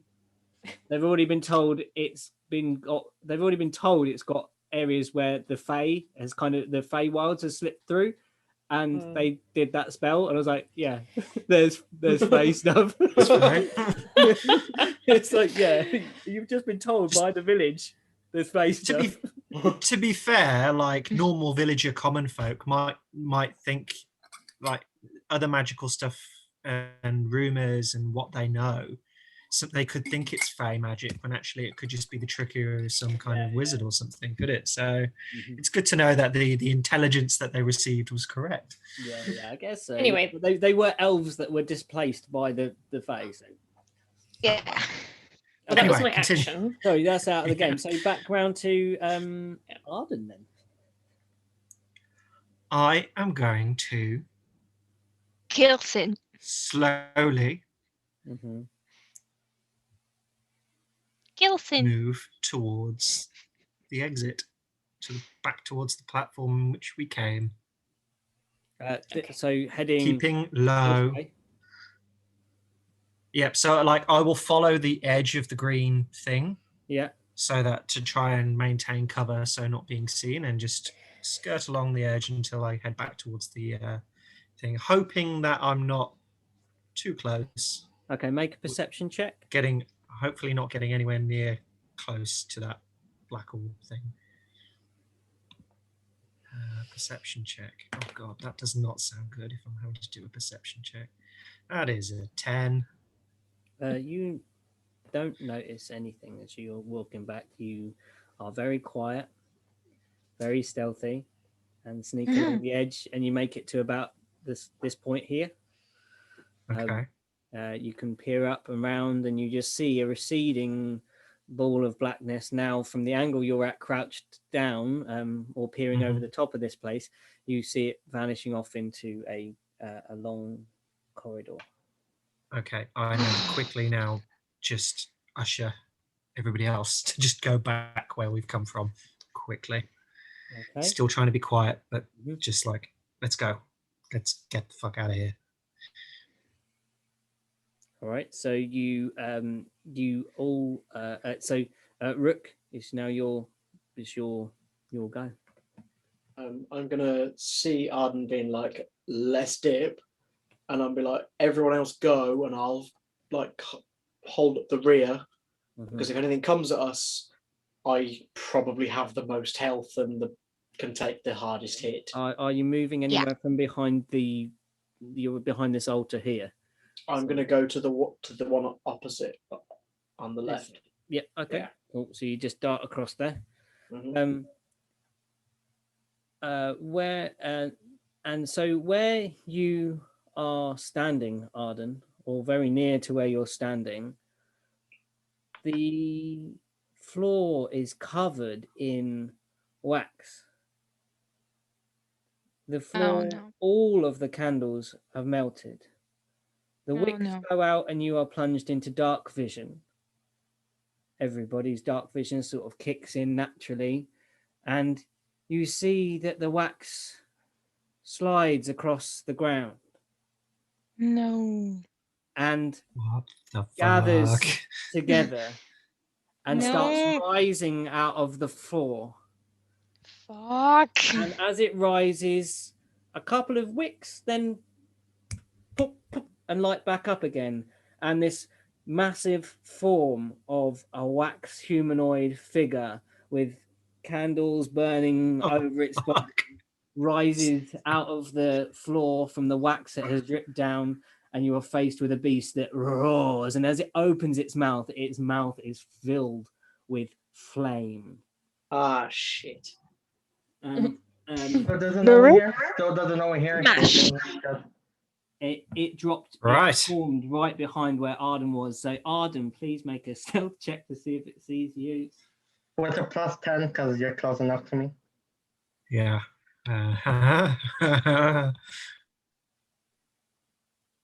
It's pretty much looking at you, so you're gonna have to be really high. That's a dirty 20. Yeah. With So the 10? somehow it is actually peering. With the 10, it's a dirty 20. Yeah. It's peering towards the altar and where the knife was missing. It's standing about here, guy, and you're there, and it's looking this way. It's looking just past you. It rises up out of the ground, forming itself, and walks towards the altar and the corpse on the floor. It picks up the body of the corpse, which kind of glues to it, and its body sort of absorbs this corpse into itself and is now inside of this wax form. Where is everybody else? Is everybody still where they were in relation? Rook is here. Yes. Nanyala is here. Nyala is back up here still, where you were, Arden. Right. And Sin is on this place. Yeah, actually, Rook and Sin are on this side now. No, I was. So is it now? Is it now fast? Did I move back? Shit. Sorry again. It's not my go anymore, is it? Yeah, I was at the altar. I never moved back. Oh yeah. So you're ducked behind the altar, and you can hear this absorbing sort of slime sound as a corpse is sucked inside a wax form. It's actually your go, Sin. And Don't move, please. The body was on the right side of the altar, or it was on the far side of the altar. So it's walked to the far side of the altar and kind of sucked up this. Oh, so like on the other side. Yeah. Where I am. Okay. Yeah, you're ducked down. You can just hear this slurping sound as a body is absorbed into a mass of wax. Do I know where Nyala is? You could probably have guessed from when you were further back, but you don't have a clear idea now of where Nanyala is. You can't see her. She's stealthed. Unless I'm you're being sneaky. Let's I'm a see what I sneaky have that can help. Would this technically have triggered my held action? It didn't emerge from the blackness, which is what you said was your trigger. Wooden staff. Okay. Reverse tools, water skin, rope, rations, potion of healing, mess kit, herbalism, hand axe, clothes, blanket, bedrobe. Like, fuck, I have nothing. Just stay where you are. I'm gonna just stay where I am. Okay. Stay where I am. Yeah. Lovely. Okay. Actually, I'm gonna hold my action so that in case it starts going in case it sees anyone. Okay. Or And start attacking? Or looks away from my direction.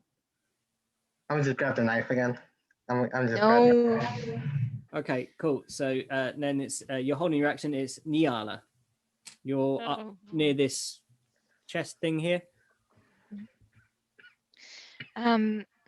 This is very complicated because Arden is near the stairs. Arden is, and you have here. no cover at all. No, if it spins around, it's going to see him probably in the next move. Yes. But my turn's before its next turn, so. So I just approach just a bit to be on the corner of the hotel. Of here, yeah. Yeah. I'm gonna pick out Arden, and I'm gonna mouth. Can I light it on fire now? To Arden. So she's asking you, Arden, can she cast a spell?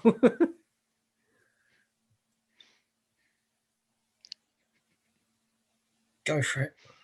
Fuck it. Oh no, we're trying to be stealthy. Not now. Not now. No, we're not getting out of here without being seen by this thing. Fuck it. Light it up. Yeah. It's a candle. Nice. Melt it like a fucking candle. I am actually Or blast it somewhere else. Get its attention somewhere. We're not getting out of here without being seen with where it is. Yeah.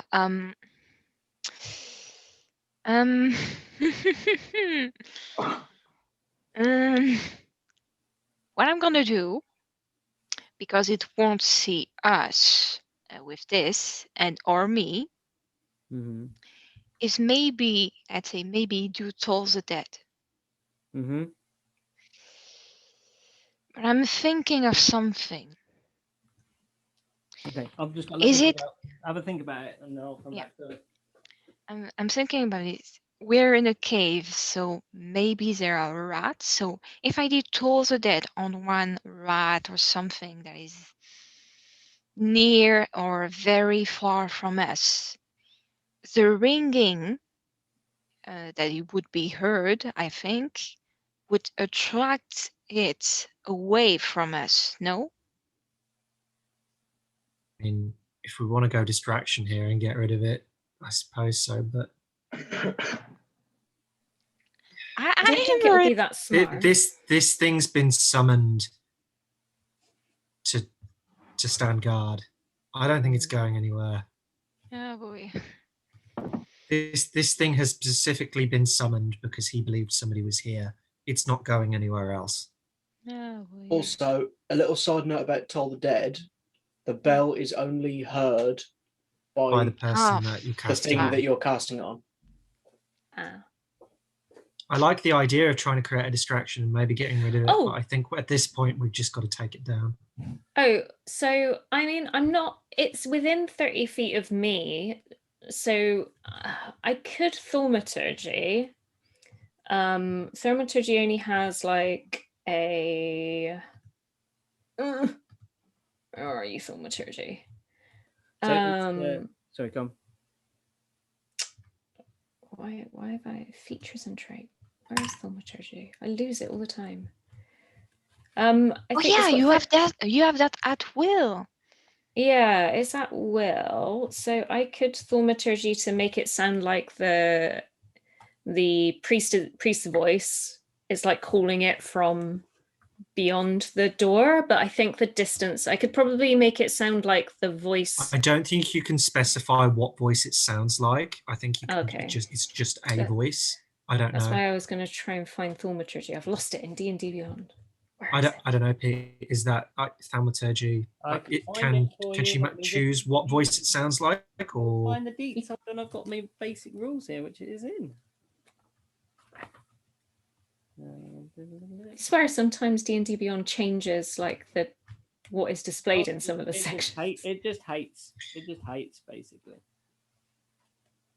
I applied for a job. Some parts of D&D Beyond are short, like shorter paraphrased versions of the full entry in the player handbook. Yeah. True. And depending on when you bought your player handbook, some things have been updated on D&D Beyond which weren't in the original publishings. I can find it for you. Hold on.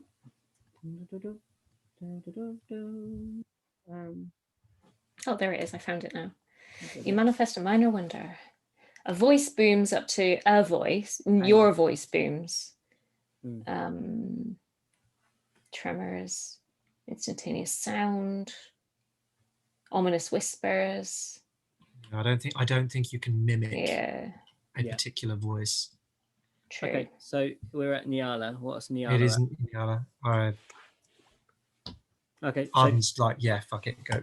Like, okay. Yeah. So Nyala, you're eyeballing, or what are you doing, Nyala? Tell me what's going down. Have you yet to hit anything with Firebolt? Yes. One. I know you've hit things a lot, but I can't remember whether you've actually hit anything with a Firebolt yet. I've hit things with Firebolt. I have consumed a man entirely with it. Yeah, that's how you cook the other guy. Oh yes. Okay. No, because it's made of fire inside, so my fire wouldn't have any kind of effect on it. I think it would be a resistance. Well, up to you. Arden said, "Yeah, go for it." So either go for it, right? Or if you don't go for it, I presume Nanjala's going to try as some kind of distraction, but we'll see.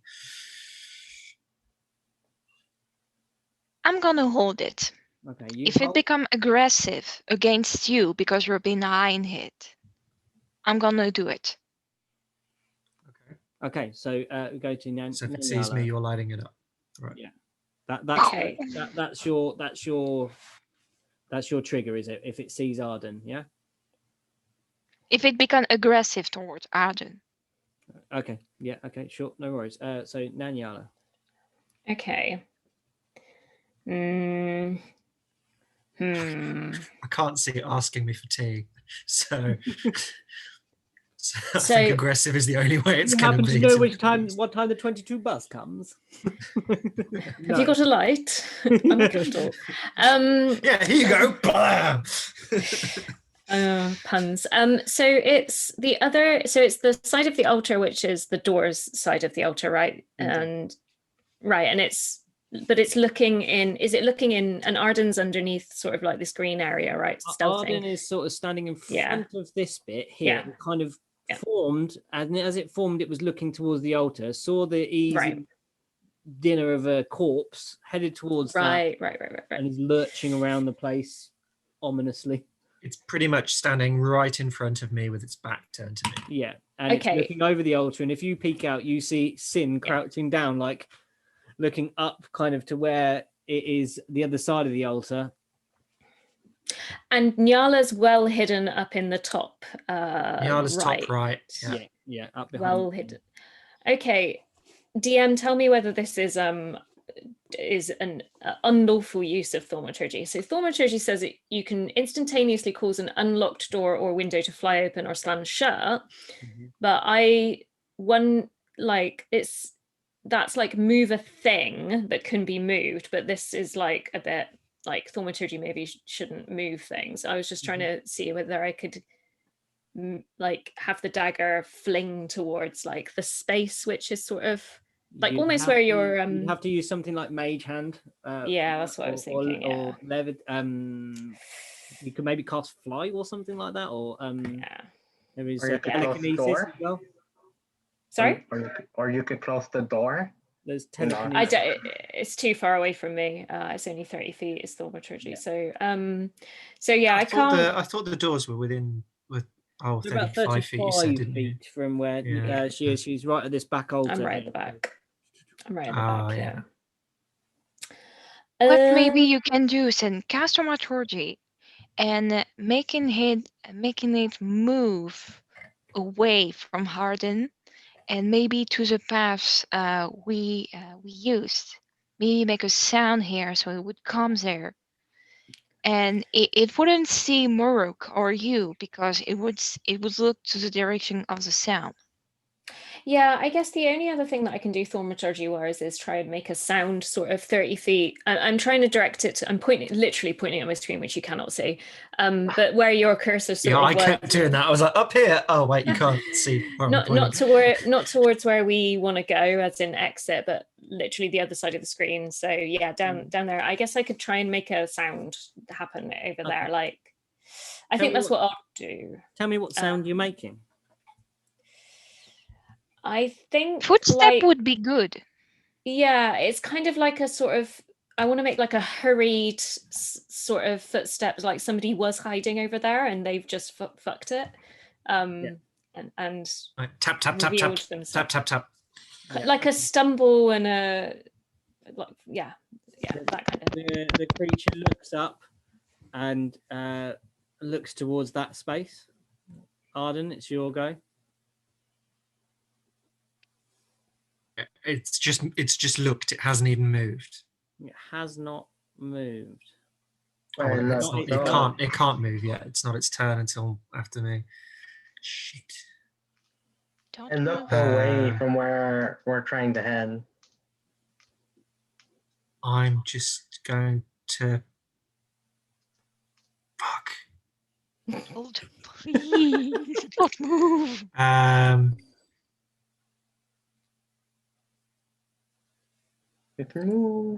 I'll put my bow back on my back. Yeah. I'll draw my sword. Mm-hmm. And I will hold my action to attack it with my sword if it sees anyone. Okay. And if it's moved out of my range and then sees somebody, I would like to approach it, but I'm not sure how much if I'm not moving.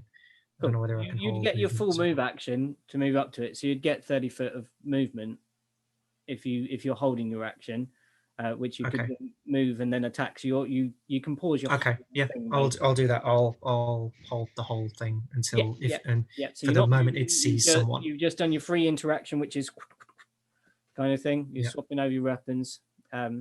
And Rook, now you are you peeking? Are you looking? We don't know if you're looking.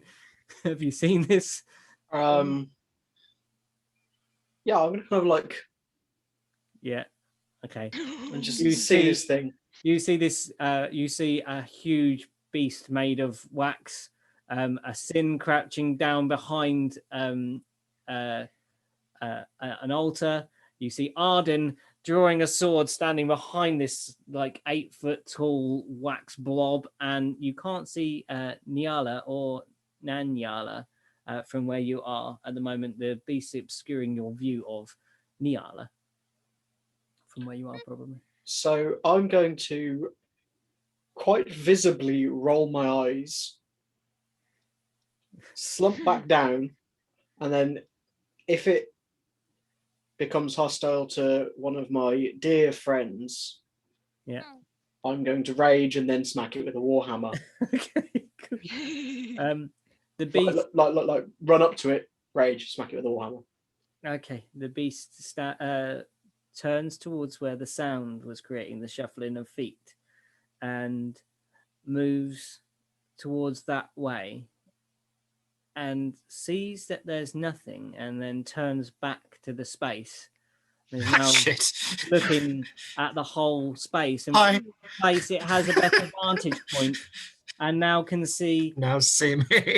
Muruk, Sin, and Arden, and Nyala, because Nyala is here. It's now standing about here, looking back. The only one that's probably still hidden is Nanyala. Okay, that triggers my action because it's seen me, which is what I said. Yeah. So now I'm just gonna that's it, fuck it. I'm gonna run at it with the sword. You run at it with the sword, okay. Before it even gets a chance to do anything, I'm running at it with the sword. Okay, cool. I told you the other side was better. Well, it was good while it lasted, folks. That's a natural 20. Oh, fuck. Boop, boop, boop. Oh, yeah, okay. Yeah, yeah. Plus 6, so 26. Whether that makes any difference, but it's a crit anyway. So nice. So what I'm actually going to do then is I'm going to hit it. Oh, I hate it when it does this. It doesn't double the dice. It just adds 2 dice. I think it had you Well, they're both the same anyway. one So dice. it's both the same anyway. It makes no difference. So it's 8 damage with the sword. I'm going to make that a disheartening strike. Okay. So it takes disadvantage on its next saving throw. Mm-hmm. I'm going to use a key point to do flurry of blows. Mm-hmm. So I do 2 strikes. Arden, I love you. And with that oh flurry my of blows, if either of these hit, it's going to have to make a DC of 14 on a dexterity save, or I'm going to knock it prone. Okay. So 2 strikes. Does it matter on the size of the creature? With your... It doesn't say it does. Whenever you hit one flurry of blows attack, you can impose one of the following effects on the target. Falls prone if it fails a dex saving throw, DC 14. Creature. I think in the thing when it says it, I think in the rules you can knock something prone as long as it's no more than one size larger than you.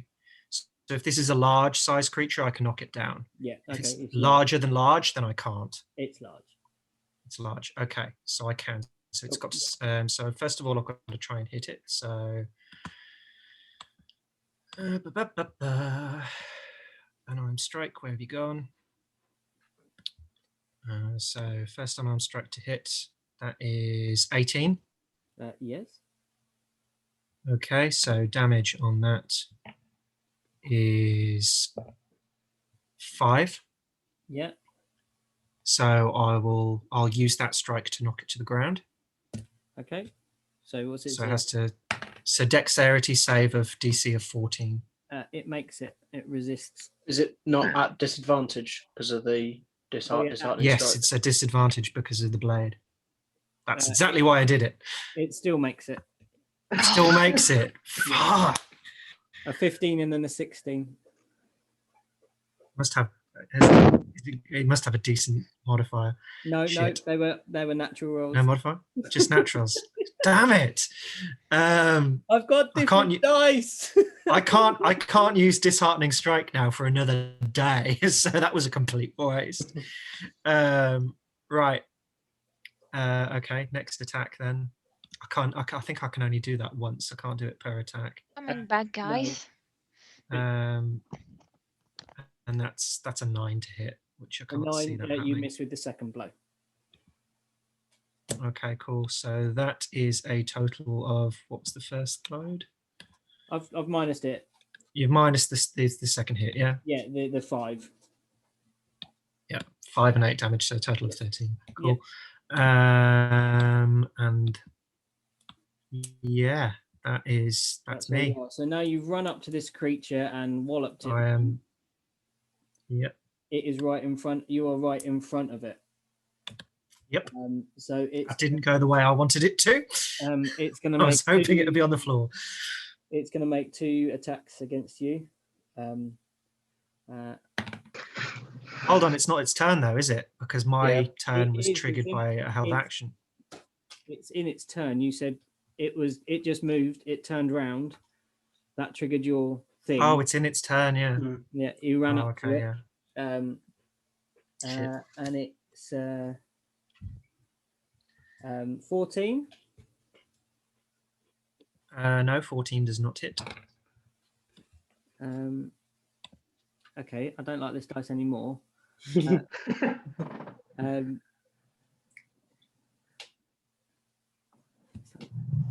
Okay, and 13. So it swings at you in its speed that you ran up to it. Its great waxy arms swing and miss you both times. Oh. And that would trigger my held action because it got aggressive. It triggers. Became aggressive. Yes. So I'm going to run up at this guy. I'm going to kind of like jump off the second pew. Okay. Would you say that it's surprised to see me attacking it? No, when it's turned round, it saw you. I've hit it. When it turned round, it saw you. The only one it might be surprised by is Nanyala, who's still hiding pretty much out of sight. Has it seen Nyala yet? It's seen Nyala because Nyala moved up to here. So Nyala's on its right. Oh, she did, didn't she? Yeah, she did. So, did it attack you yet? Yeah. It became awesome. Yes, it attacked. It tried. Yeah, it attacked me. So it triggered also my hold action. Okay. So we're gonna do. We'll work through Maruk's and then we'll do Nyala's. So mine was also a natural 20. Slaughtering this beast you've held for so long that all the dice rolls come out now. So yeah, Warhammer.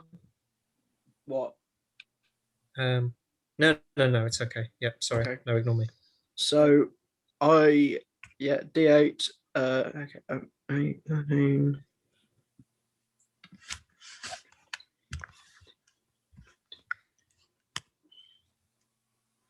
Oh shit, maths. 16 plus 12. What's your to hit? Have you hit it? So yeah, the natural 20. Oh yeah, sorry. Yeah, go on. Yeah, sorry. Yeah, of course you did. So then 16 and 6. 22. 22. I don't double my No, my you don't Divine Fury. No, just the dice. Yeah, but the dice is for the Divine Fury. Is that doubled or? I think it's just for the weapons attack that gets doubled. Any modifier bits, you don't double those bits. This is literally the weapon is the Warhammer. Yeah. So you roll the Warhammer. Yeah. That's 8. So that's 16. Yeah. Plus 6 for the Divine Fury. Yeah. 20. Plus 2 for Rage. Plus 5 from the Warhammers plus, and then an extra 1. 7 from the Divine Fury. 27, Holy 28. crap. 28 points of damage. Very holy nice. fuck. So Jesus Christ. 7 of that is radiant damage, and the rest is bludgeoning. Bludgeoning? Yeah. Okay. Yeah. So. You're a machine. So the rest of it's bludgeoning. How much of it was bludgeoning? Sorry.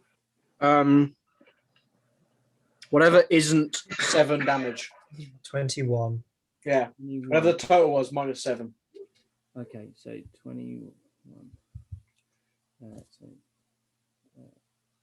Do you need my hold action or something? Yeah, he's just finishing Rooks. 60.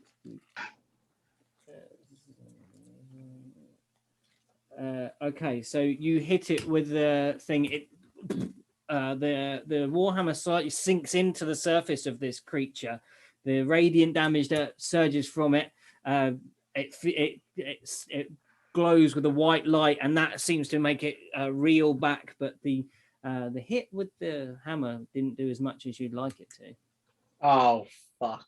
It's resistant to at least bludgeoning damage.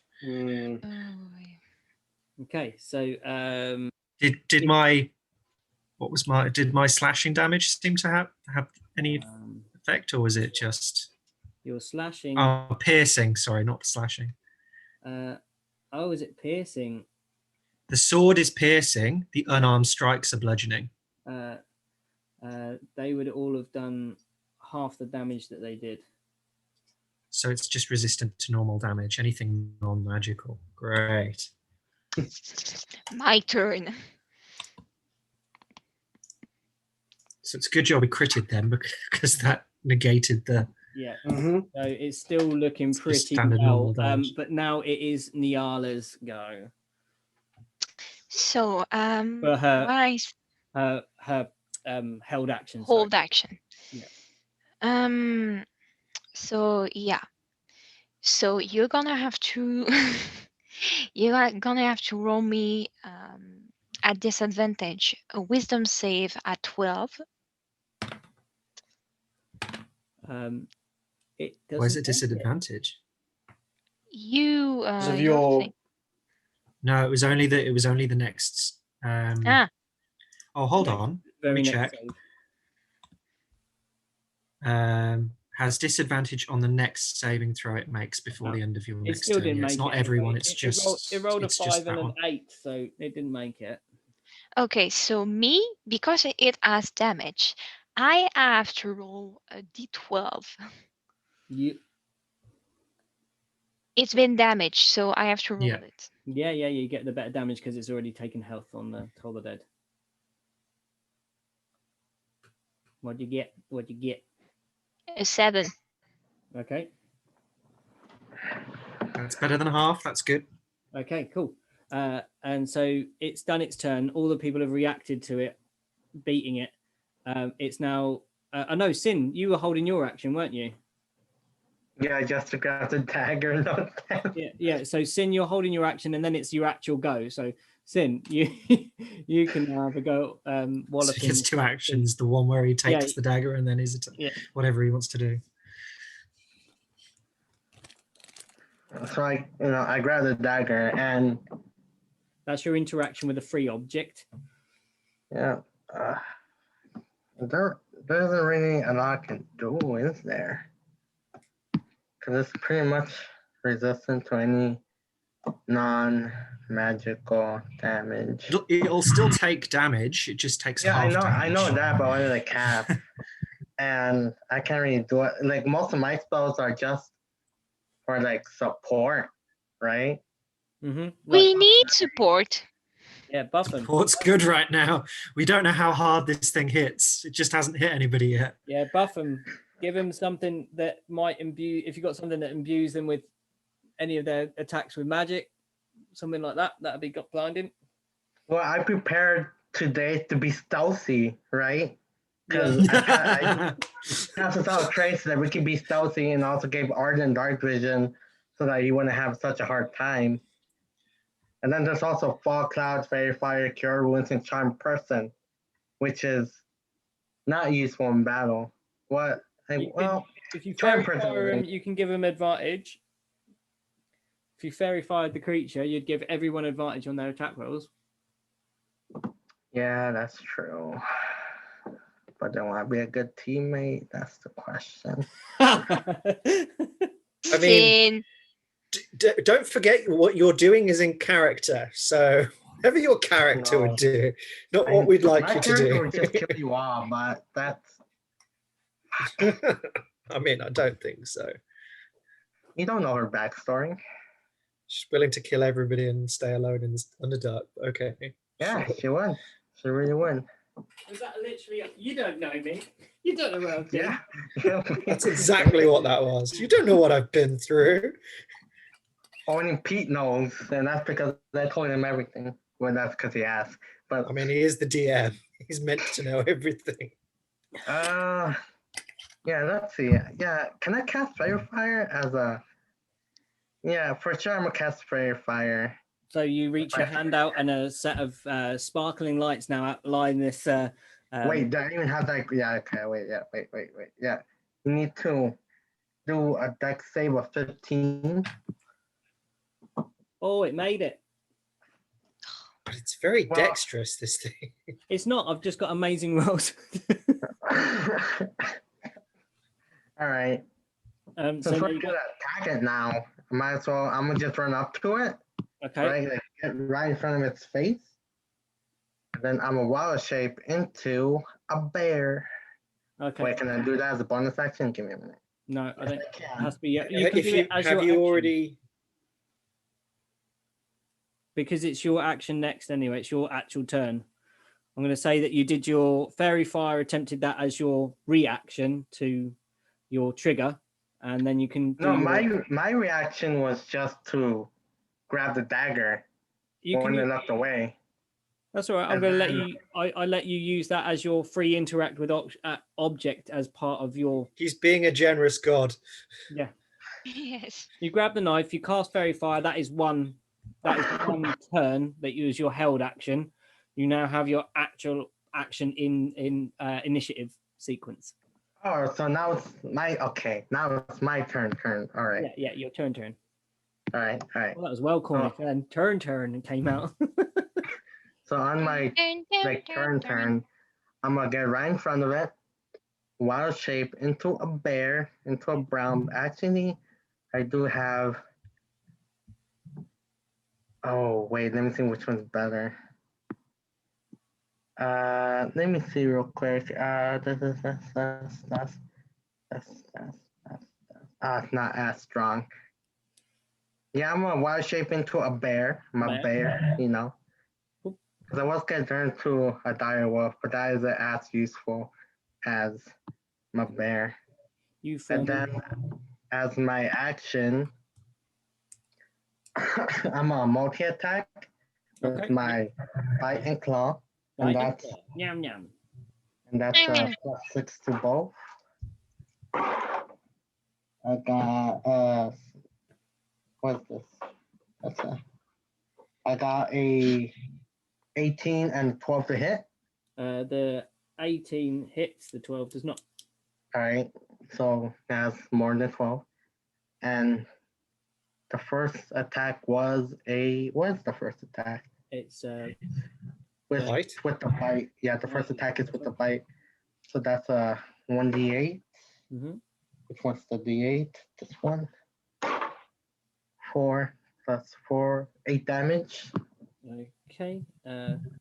You form into a bear. You see this bear bite into this waxy form and then sort of pull away with that kind of motion as there's a mouthful of liquid wax in your mouth. And now it is Nyala's actual turn. Okay.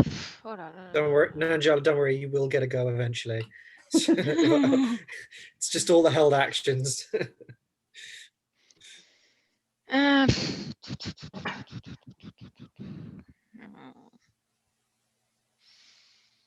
can blast it. I could, but I'm afraid it would be. You've got magic. Yeah, you have magic. You're the only one that can do full damage to it, so just keep that in mind. Oh, I know I should have gotten rid of my other spell. I know it. Oh well. Next time. This has been off so much. So much. I'm going to go for Tools of Dead again. Okay. So it's a dex of what? Wisdom. Wisdom of 12. It fails it again. This ominous bell rings out in the vastness of the cavern. Boom. Bastard! 1. Oh. 1 fucking damage. It's a good job that doesn't get halved. So yeah, we're finally at Nanyala. Sorry, took a while. No, it's good. I mean, it would have been nice to have it dead before. You hear, obviously you're still ducked down. You cast your spell to try and distract it. You now hear scuffling and squelching and of a bear, and then of a bear Definitely with a mouthful of wax and a ringing bell in this way. Right. There is. I thought only the target could hear the ringing bell. Oh, okay. Sorry. Yeah. I like to think that it like sounds out. Maybe those that are attuned magically can hear the bell. Anyway, I'm gonna just take a shot with my bow. I'm not gonna do anything extra fancy. I've got very little that can help here, really. Pew pew. Yeah. Pew, pew. Oh, it's not bad. It's a good one. 25. Does it hit? You definitely hit. Yeah. I'd be terrified if it didn't.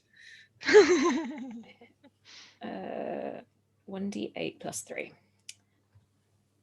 Bomb, bomb, bomb. 6. I hit it for 6. And what is it piercing? Yes. So yeah. 3. 3.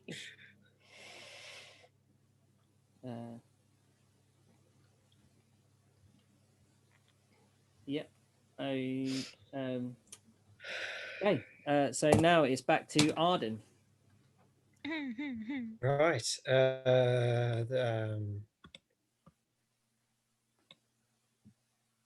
So I'll just.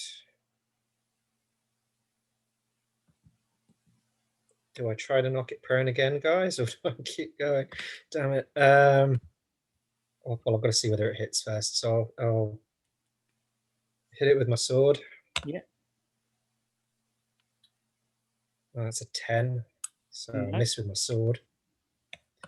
And an unarmed strike with my bonus action. Yep. So that's a 6 to hit. No. So you slash at this beast in front of you and try and kick it, and you miss. And then I'm gonna run away. Okay. You can't disengage, so it gets. No, I've got the mobility feat, so it doesn't get opportunities of attack against me. So you back up. Where are you backing up to? I'm going to stand up on top of the green ledge by the statue. Okay. Cool. No problem. Just so it's got some high ground, as close to that bottom right-hand corner of that plinth as possible. Okay. Yep. So okay. I'm still. You're still engaged. You still can make a decent attack on it. Yeah, I got you. So I could kind of do a jumping attack on it if I wanted to, but I'm out of its range. Rook, it is now your turn. I wonder what I'll do. Hit it with a warhammer. Yes. Smash it. That is a dirty 20. Yeah. So that is 14 damage total. And how much of that is slashing? 11 is bludgeoning, and then 3 is radiant. Okay. Yeah. Okay. It's now its go. It sees this warhammer slam into it once and slam into it a second time from when you hit it again. It's going to go for you, Rook.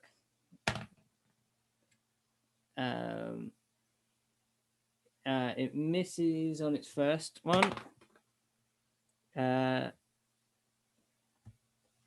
25. Yeah, I reckon that'll hit. Yeah. Just a little bit. Okay, so it does.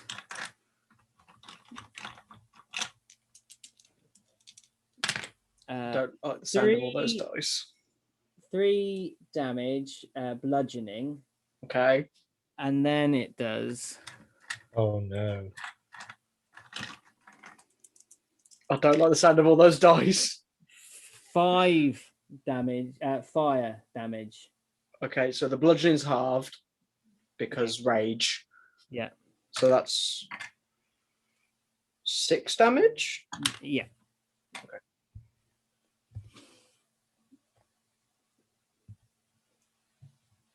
And now we're round to Sin.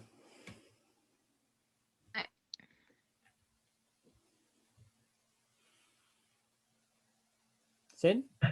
Yeah, I heard you. I'm just cool. Sorry, because my screen's all. I can't see if you're there still. Well, yeah, I'm gonna multi attack again with the bite and the claw. I missed. I missed. I just missed. I rolled a 3 and a 4.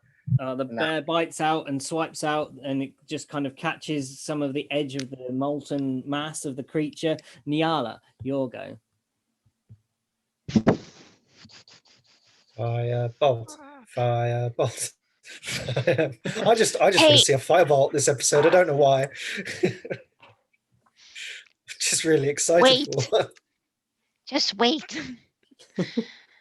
I'm still going for Tools of Dead because since it's damage, I have a higher dice for this. Yeah. So roll me a 12 for 12. It makes it. It got 16 this time.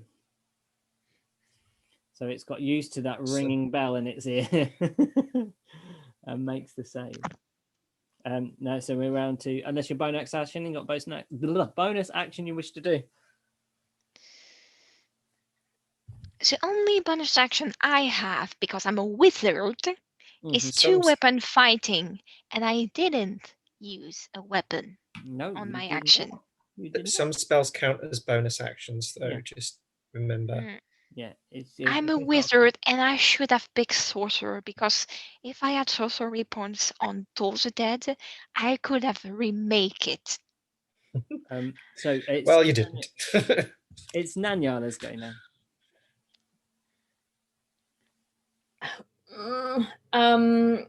Who's closest to me? Probably Sin. No. Sin's behind this space here. You are back here. Isn't Sin up there for? Oh no, sorry, like, Sin's here. mauling? Sorry, yeah, Sin's here. Yeah. And Sin's engaged with it. I Yeah. thought we're all over on the right-hand side at the moment, no, attacking it. Nanyala was shooting from here. All right. You're still here, Sin. You didn't move up to it, did you? Oh no, you were Bear. You run up to it. Yeah, no, you're engaged. So yeah, so probably Sin still, but engaged with the creature. Yeah. Do you think it's weak to fire? Do we think it's weak to fire? I've got an idea. I think it is. Okay. I mean, it's candle wax, so I'd like to think it is. Logically, I would think it is. Mm. I like that we have a Only long we know that conversation. someone attacked it with fire. Yeah, right. Okay, so I'm going to go for this idea. I'm going to. Can I get up to it with my movement? Yeah, yours is 30 feet, 35, 30.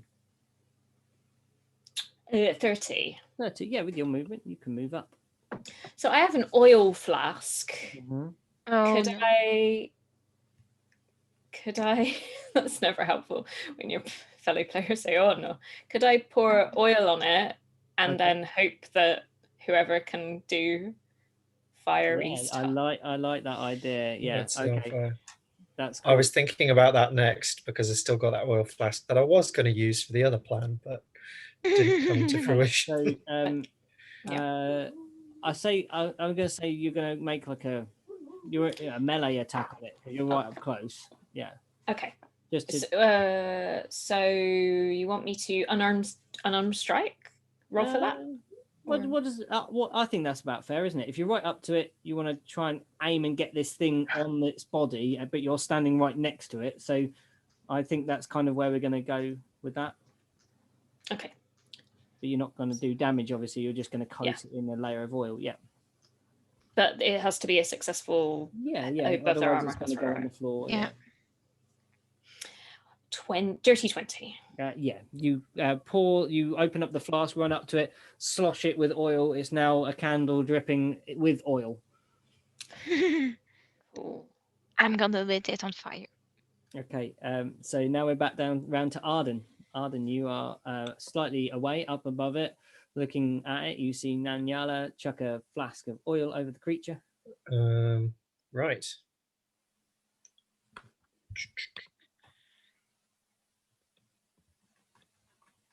I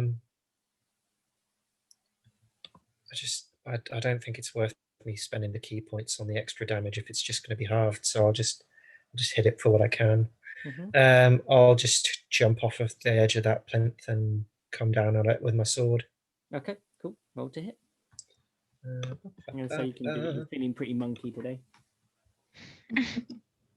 God's sake, that's a 10 again.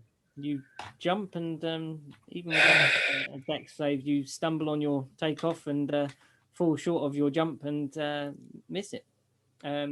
It's Rook's go. I've got a bonus action. Oh, bonus action. Sorry, you're going to unarmed strike it or something. Yeah. Go for it. Sorry. Or do I?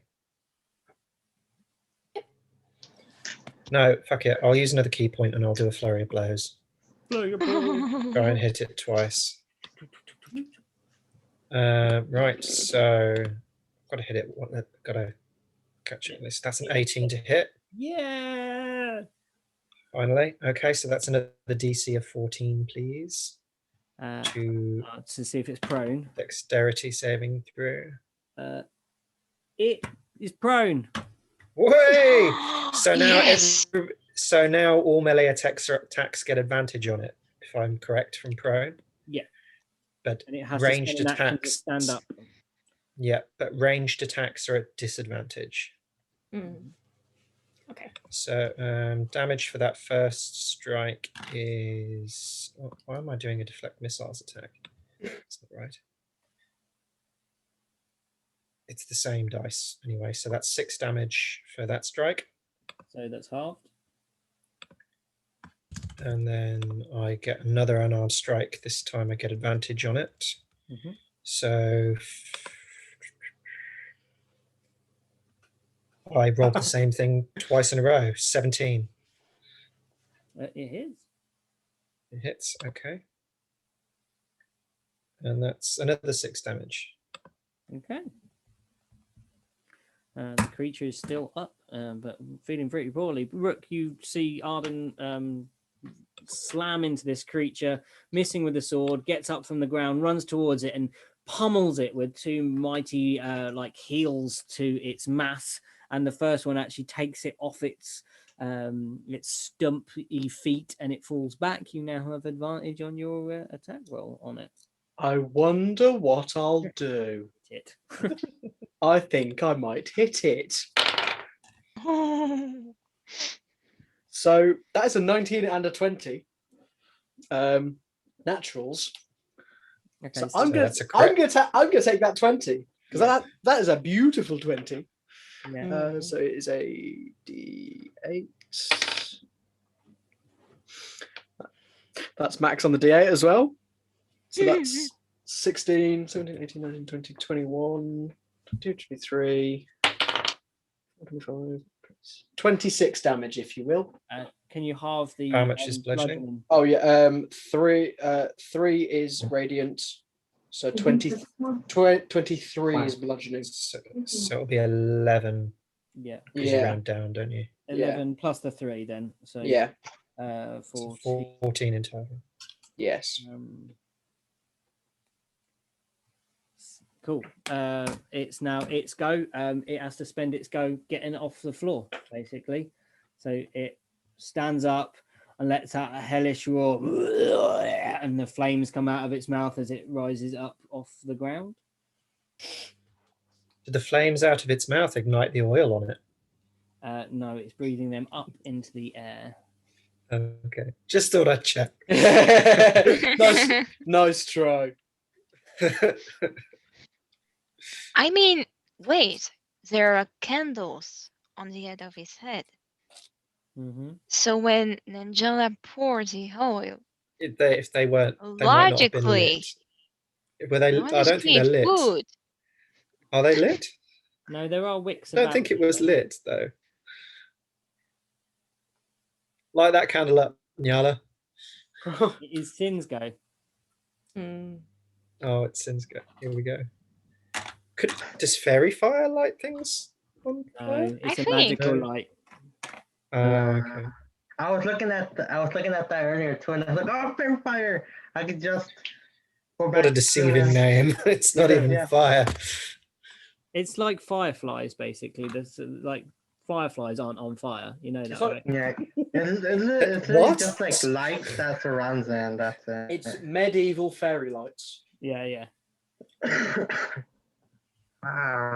There isn't. And plus, you're a bear, so you can't spellcast as a bear. I should have just been a bad teammate and just focus on myself. I'm just saying. Yeah. It's no longer at advantage as well, remember, because he's gotten up. So yeah, I'm just doing my multi-attack as a bear, and that's the most damage I can do right now. Yeah, go for it. To be honest, you might kill it. We'll see. You might die before it even gets lit on fire. I rolled a 2 and a 17. The 17 hits. Yeah. So my 2 is from a bite, which that's almost nothing, I think. What does my claw do? God. So I think it's for a bear +5. Claws a +6 to hit. 2d6. Nice. All right. slashing damage if it's your claws. Yeah, slashing. Yeah. And then that's 9 plus 4, 13 points. 13 points. So that's halved. So like 6. 6. Okay. Nyala, it's your go. I mean, Still Wanna alive, do- light it on fire, and gets all that extra gonna damage. do what the public ask. I'm gonna firebolt. Firebolt. Do it. Fireball. She misses. I have advantage. It's me. Yes. No No. advantage because it stood up. You did have advantage at one point, but No, it would have been disadvantage anyway if it had because been it's thrown on ranged, a yeah. ranged attack. you are doing a normal attack, please, Nyala. Firebolt plus 4. Please hit. This is a 10. 14. You fire the fireball and it. So I've got different creatures here. Oh, is that 10 in total, or is that 10 without No, in total. modifier? 10 total. Then It shoots straight past the creature and hurtles into the darkness. you did this. Yeah, Nan- fireball. Nanyala, you are now next to a giant wax creature dripping with Covered oil. in oil. You've seen a fireball shoot above your head into the darkness. Okay, because that didn't work, I'm going to try something. I'm going to see what happens. So I'm going to. I want it to hit me. So I'm going to try and move back, like so that maybe I sort of. Actually, maybe I'll also kind of taunt her to some extent in a really inefficient way because she's probably shitting herself whilst she does this. Okay. So she's going to take a few steps back because she likes distance, but she does want it to hit her. Okay. It's like Why? you smell. Come at me. I hate you. You're not my dad. You're a poopy head. You're not my dad. Okay. So You're not my dad. you taunt it, and it turns its gaze towards you, thinking you said something about the size of its wick. Arden, it's your go. That's Oh, no. brilliant. I wish we could give you inspiration because that's brilliant. Yes. Can I light a torch as my action? Of course, you can light a torch as part of your action.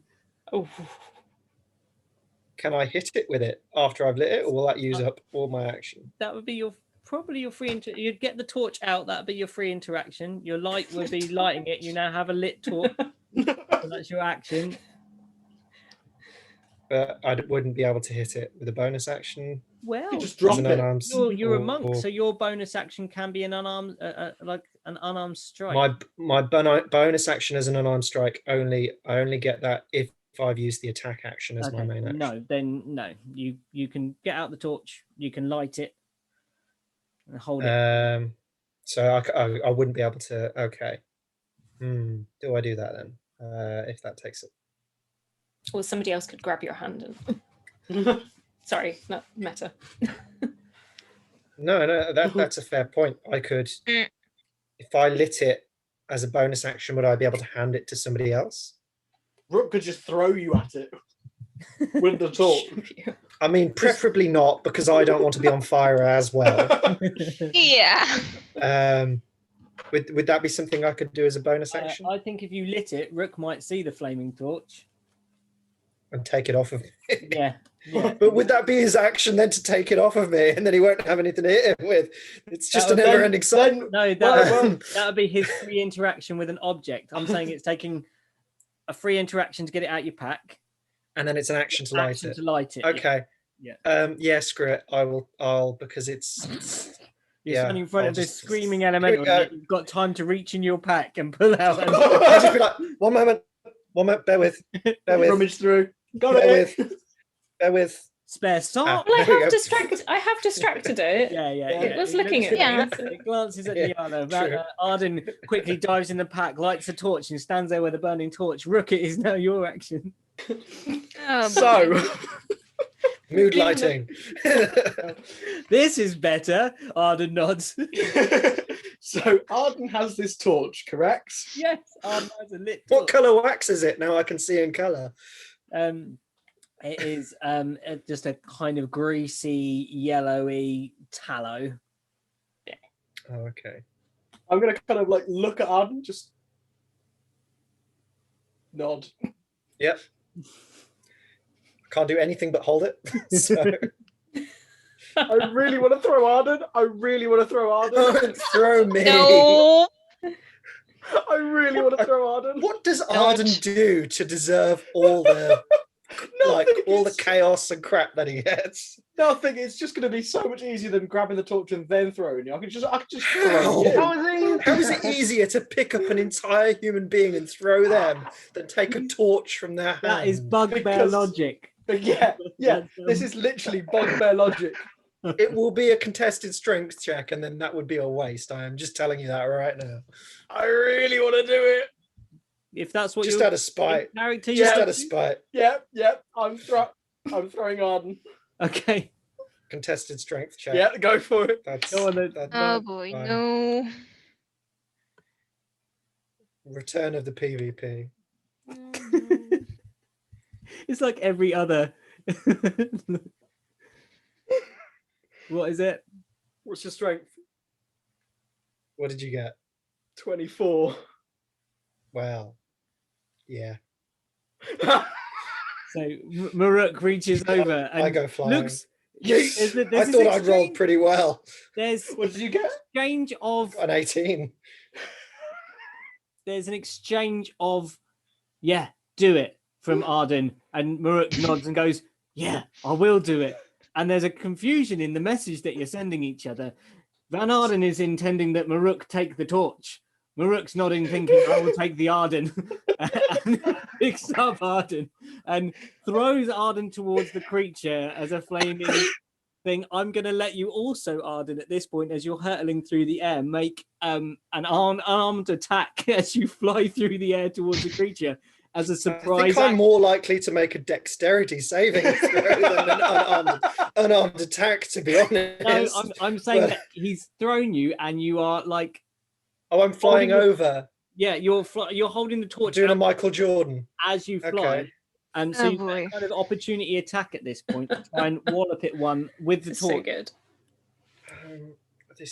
Oh my god! Right, sure. It was an 18, and then it rolled and became a 2. So Okay, that's a 7 in total. You miss it with that. Thanks for that, Rook. Cheers. Oh. Do you drop the torch? Do you drop the torch? I mean, as you're hurtling over it. It would make sense to, right?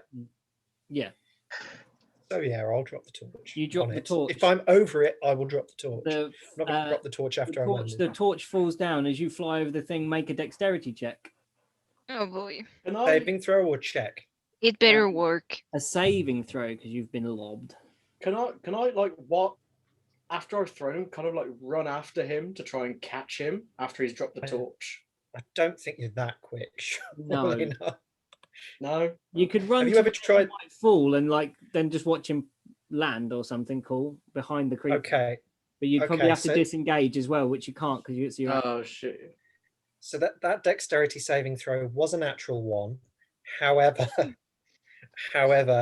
I'm going to use my ring of evasion to successfully complete the dexterity saving throw. You land the other side of the creature perfectly, kind of a bit sort of Marvel style, and you look back over your shoulder and flames appear on the creature, and it takes some damage from that initial burn. I think it's 5 damage, burning damage from the oil. Isn't it 2D? Isn't it a dice roll? There's a burning. Not with oil. It's different to burning. Okay. But if it's on it fire, has its... isn't it 2d6? I had it in my head somewhere. I mean, 2d6 might be better, but I'm pretty sure with oil it's different. Oil flask. Oil usually comes in a clay flask and holds 1 pint. As an action, you can splash oil of this flask onto a creature within 5 feet, or throw it up to 20 feet, make a ranged attack against the target, blah, blah, blah. On hit, the target is covered in oil. If the target takes any fire damage before the oil dries, the target takes an additional 5 fire damage from the burning oil. You can also pour a flask of oil on the ground to cover a 5-foot square area, provided that the surface is level. If lit, the oil burns for 2 rounds and deals 5 fire damage per round. Yeah, cool. That's 5 damage then. Cool, no problem. Thanks for that little rule bit there. That's lovely. So we are now round to Rook. You've taken your go. It's now its go. It's now burning. It's seen someone fly above its head and drop a burning torch upon it, and a bugbear tried to run. I know you didn't try and run behind it. No, I didn't. But the most insulting thing was was Nanyala. So it looked towards Nanyala to make its multiple attack. It gets a 15 plus. I love how it's on fire, but the most offending thing was being criticised of its wick size. 21. She didn't even realise what she was taunting. I mean, technically that was a different kind of burn. Oh. You definitely hit on a 21 for sure.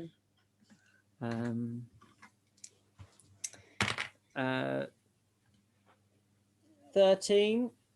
Oh, that's okay. And then, but so do I have to wait until you finish all of your? Do I have to wait until you finished all your attacks to do a reaction? Or is it just one attack? That was just one attack.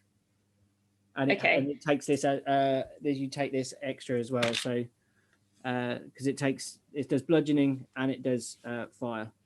So I'm resistant to fire. So. Okay, so you take 10 bludgeoning, and then you take 3 then with the rounded down fire damage. So I took 13. Yes. Was it 13 and then 10 and then 3 fire? No, sorry, I'll start again. So you take 13 for bludgeoning, which is 2d6 plus 3. Okay. And then you take, you would have taken 6 damage of fire, but you take only half of that because of your resistance as a tiefling. Yes. And then it makes its second attack. But I don't react to, I have to wait until it's finished its second attack to do a reaction. Yeah, it's called multi-attack, as its one attack is multi-attack. So 20. Yeah, that hits. This is not going well. 10. So it's not that it gets 4 attack actions; it's that its one action is 4 attacks. Wow. No, it's 2. It's 2 attacks, but the attack does 2 types of damage within it. Oh, 2 attacks. Mm-hmm. Okay. Yeah. So we'll do it in the talk afterwards if you like. Yeah, sure. So 7 bludgeoning. 10 bludgeoning. Yeah, I'm down. And you're down? Yeah, I'm down. And some fire shoots over you, and you're smouldering on the ground a bit. Okay. Whoa. Yeah. Wow. Okay. So it just took you down in one turn. Okay. Well, so I have a reaction which can be taken in response to being damaged by a creature, but if it's like not, if it knocks you out, then no. Yeah. Okay. What was it? Read it to me. So as soon as you take damage, or? Yeah, one reaction which you take in response to being damaged by a creature within 60 feet of you that you can see. I mean, it's because it's multi-attack, so that is one action for it. It's multi-attack. So I'm saying that it's going to have done both those melees in one. So one after another, movement. quickly, You are down for at the moment, Nyanya. Alas, I cannot hellish rebuke. Oh no, that's a cool. I like that. Hellish rebuke. Yeah. Hellish rebuke is brilliant. So Sim, it's now your go. You've just seen this creature wallop down to the ground, Nanya.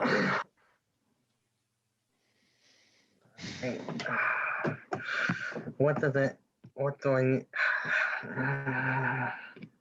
Let me look at something real quick.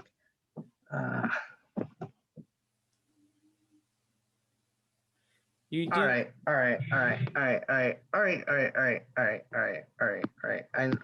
know. Wait. All right. Okay. It's the panic. I love it. Okay. Breathe. Breathe, Sim, breathe.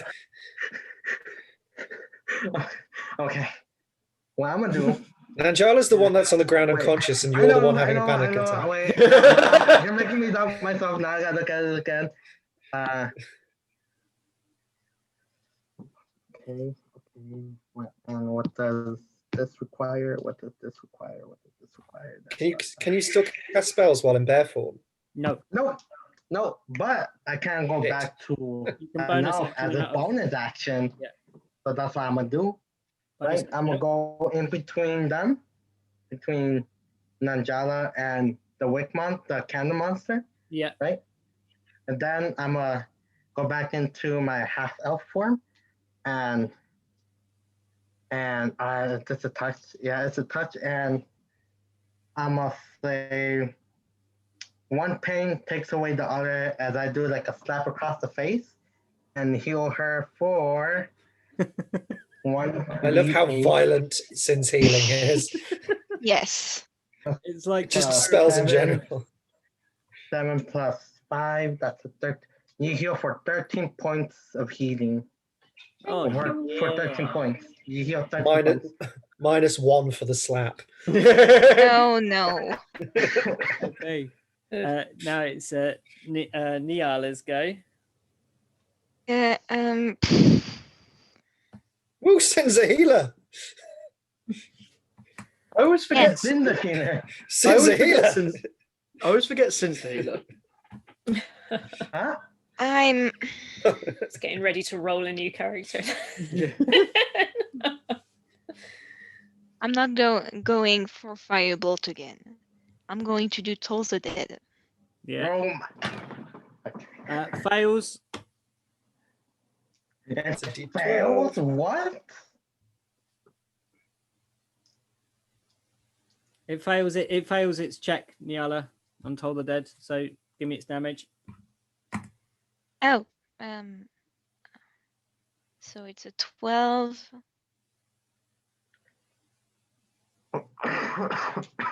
It's a 8.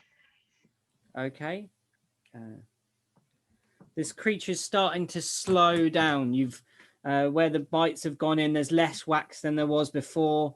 It's getting to look quite poorly, this thing that stands in front of you. Nanjala, you remember huge wax sort of fists almost coming down upon you, and you saw nothing for a few seconds until you felt a mighty slap across the face and you woke up.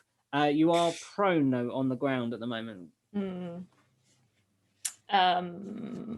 And I'm between you and the monster. Yeah. I'm between you two. Blocking in half. Yeah. You see a half elf standing between you, the kind of end of the motion of the swing of a slap. Okay. Backhand above. Well, I think it's I suppose I could take a shot from the ground. Would it be at disadvantage, I suppose? How close are you to it? Yeah, I'm quite close as You're well. too close, so you'd get disadvantage anyway for your ranged attack with a bow. Yeah, because I only took a couple of steps back, didn't I, when I was trying to taunt. You were kind of at the side of it when you ran up to it and threw the oil on as well. Yeah, if you're in range to take it. You were kind of flanking it a bit as you ran up. Yeah. Well, I will use my action to get up, and I will probably move much further back. Okay, so yeah, that'll be a bit of like So if you you could try and disengage. No, you can't disengage as your action. So you're up. What else can you do as a bonus action to move away? It might get a strike on you if you tried to move away further, though. So I would recommend just stand. Oh, okay. Even with sin, stood in front of I'm me? like in between. Technically, I'm like blocking the monster's way. Get an attack of Okay. If it's within range, yeah, that's if we were Sin would have had to have dragged the body away, but then he would have had an opportunity. that would have been the action to not heal. So okay, so Okay. I'm gonna get up on your feet, Arden. Oh shit.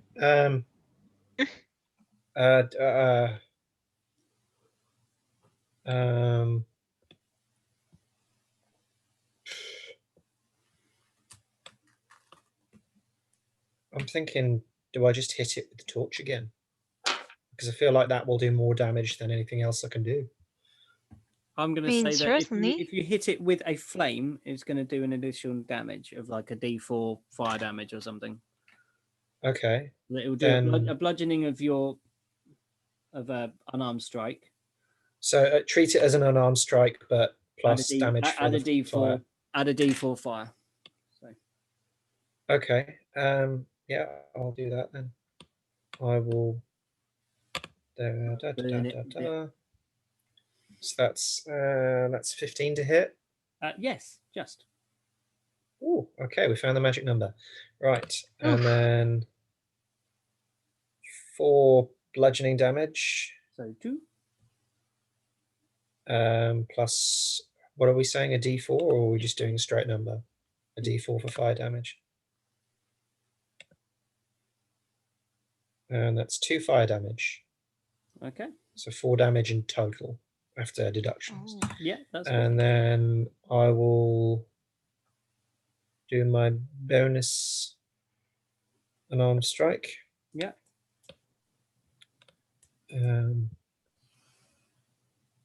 No, I won't key and power it. I'll just do normal. That's 11, so that misses. No. Okay, there's my pathetic contribution, guys. Rook. I wonder what I'll do because I've got no one to throw this time. So I'm on the other side. I'm gonna run around and throw Arden again. No, I'm not. Oh no. I'm gonna from behind. Yeah. Would I get advantage for flanking? What is flanking? I always forget that rule. What is flanking? So the way that I understand flanking is if I think it's one or more other people are engaged in the same target. Yeah, you've kind of gone behind it almost. You're side of it. So, I'll be on the opposite side of it if he threw me over it, right? Yeah, and you've got Sin engaged in like it's engaged with it was last engaged with Nanyala, and also Sin is now in the way. So there's 2 people engaged with it. So yeah. Okay. So what does that mean though? What is flanked? So flanking, you get advantage on attack rolls, I think it is. All right, do you want to have a look? Should we have a look? Yeah, sure. D&D. I think it is an optional rule. You don't have to. Yeah. It just depends on whether the DM has it as part of their game. I like it in this situation. So let's. I mean, it's surrounded this creature pretty much. Would that mean would I have had advantage? Sorry. Would that mean I would have had advantage? I'm going to say. Let's see what it is. When a creature is adjacent to on the other side or corners, each of them has I'm in doubt whether 2 creatures. I think it's kind of like pack tactics with like wolves and stuff. Is it like rogue sneak attack, but you don't get sneak attack damage? It's just you would get advantage in this situation. You've kind of now surrounded it, and Arden, yes, you can re-roll that other dice. Sweet. Yeah, you go first, mate. Okay, cool. That's just something really cool to remember in the future. I didn't really know. Yeah. That. So flanking's a thing. If you're all on the same side as it, you don't get it. But because we chucked you over, yes. Right. So as long as we're not a united front and we're all around it, Sweet. And that's 21 to hit this time. Lovely. Yes. And that is 7 damage. That's better. So But it gets halved, so that's 3. Okay. Cool. Yep. Do your So damage. that was a 24 to hit. Oh yeah. Jeez.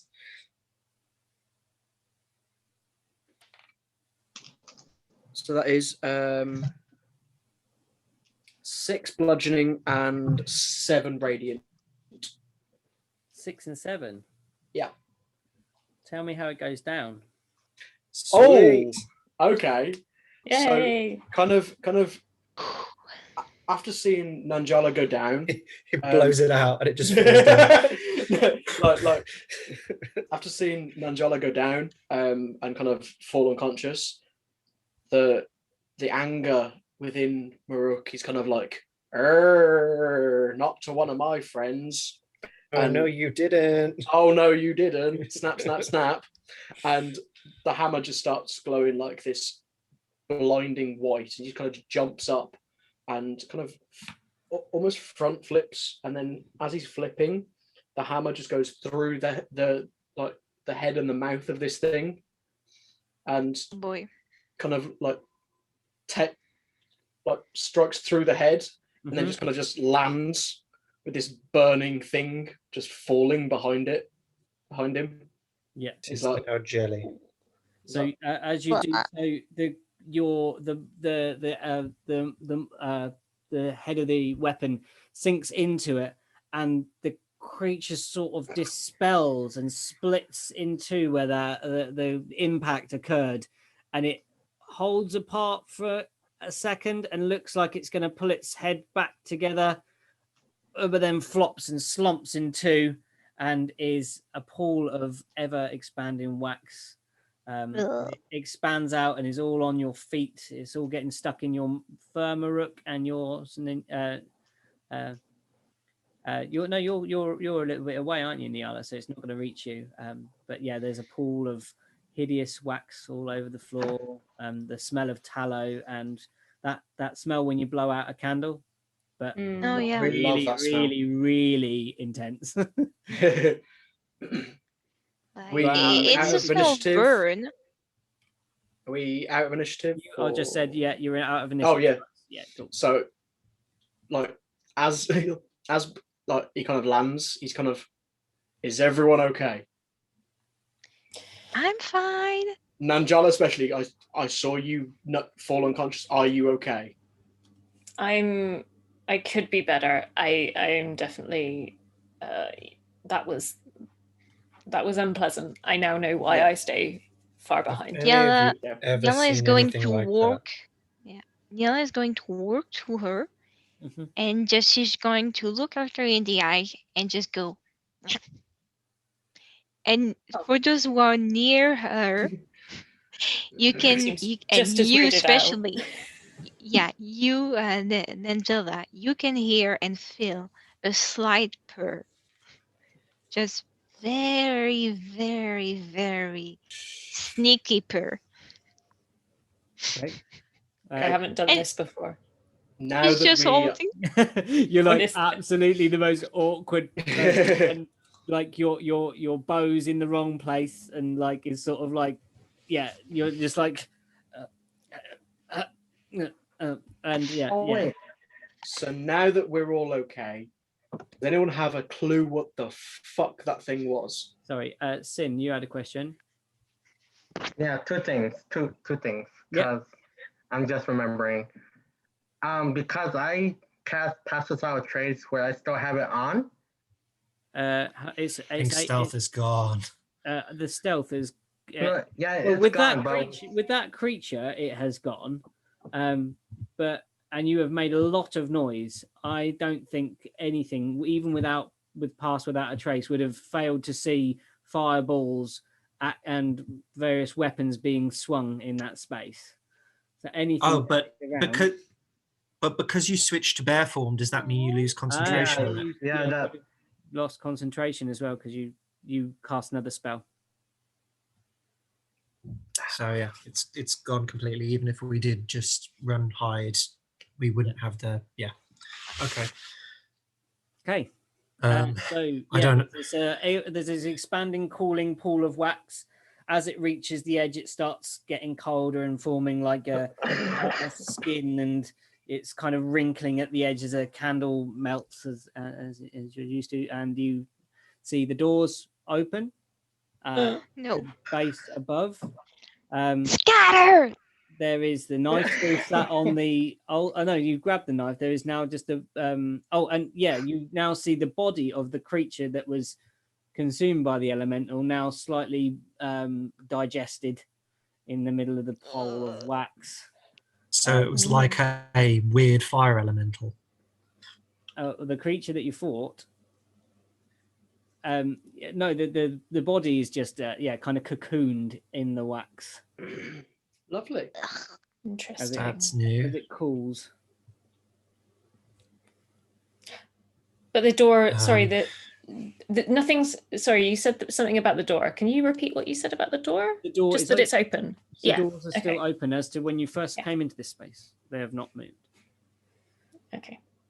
I know it's just going like, okay, we are orphans, so now can we go back, please? No more shitty things for today. I'm done. I mean, the day's not over yet. No, it's only been like maybe an hour or two at this point. We can't sleep just yet. Busy morning. Deeply concerned about what we have found here.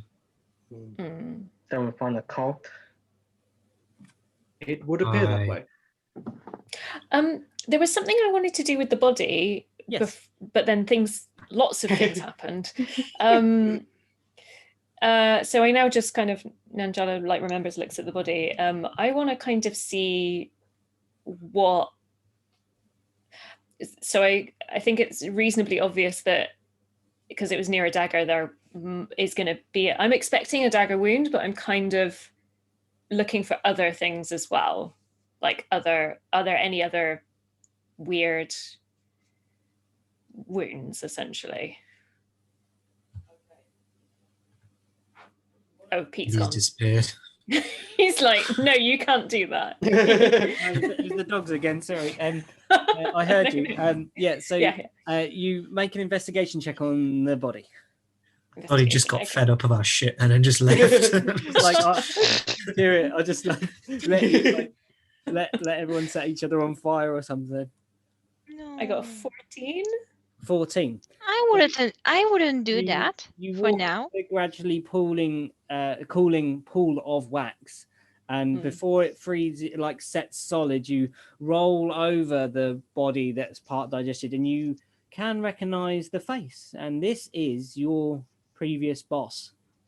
This is the boss that you were down here with. This is the leader of the gang of people that had sent you down here on the mission to apparently harvest myconids. And what else was you? What were you specifically looking for? Anything weird about the body? Yeah, I was looking to see if there are any other wounds than just the dagger wound. I kind of want to see whether there is any, because there's, this is some culty shit. With a V. This is cult. So this you were lured down here for sacrificing. There is hang on. A slit throat. Right. On about him. As you roll over the body, in the wax not apparently attached to the body itself, face down, there is a small disc on the floor, about sort of a 2-inch diameter disc, a coin, if you will, a large coin. Ooh. Okay. I'm gonna maybe nudge it with my foot out of the wax so it doesn't kind of get stuck in the wax. Okay, yeah, it rolls. You manage to kind of chip it out of the wax over the cooling pool, and it lands on the floor and does that, and lands down. Just on top of some honey, babe, please. Sounds nice.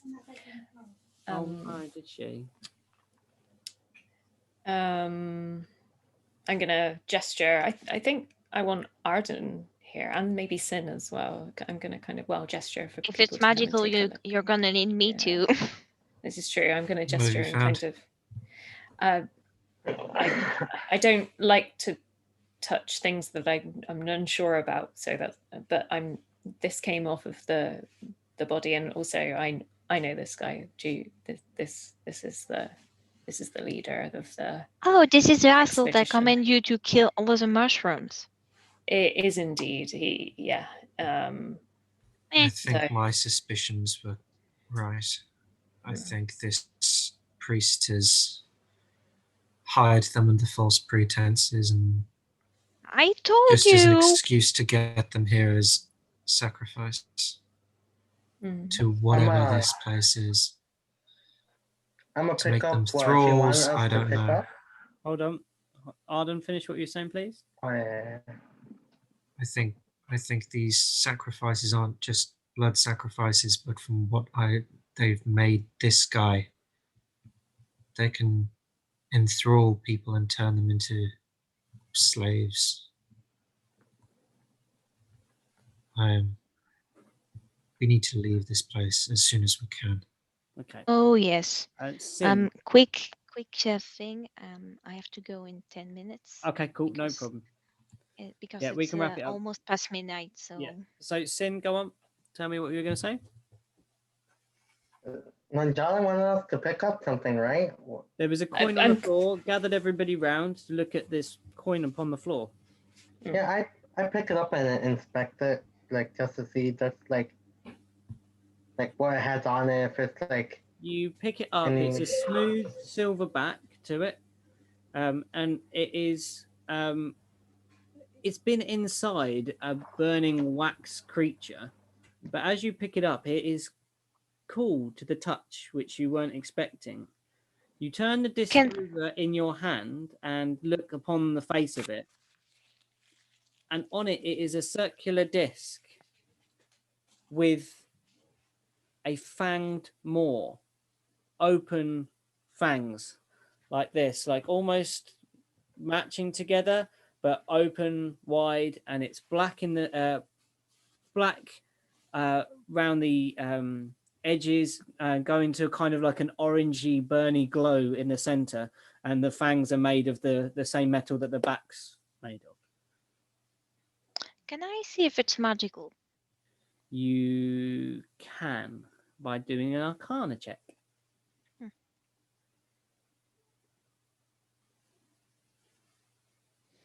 Oh, that's a good number.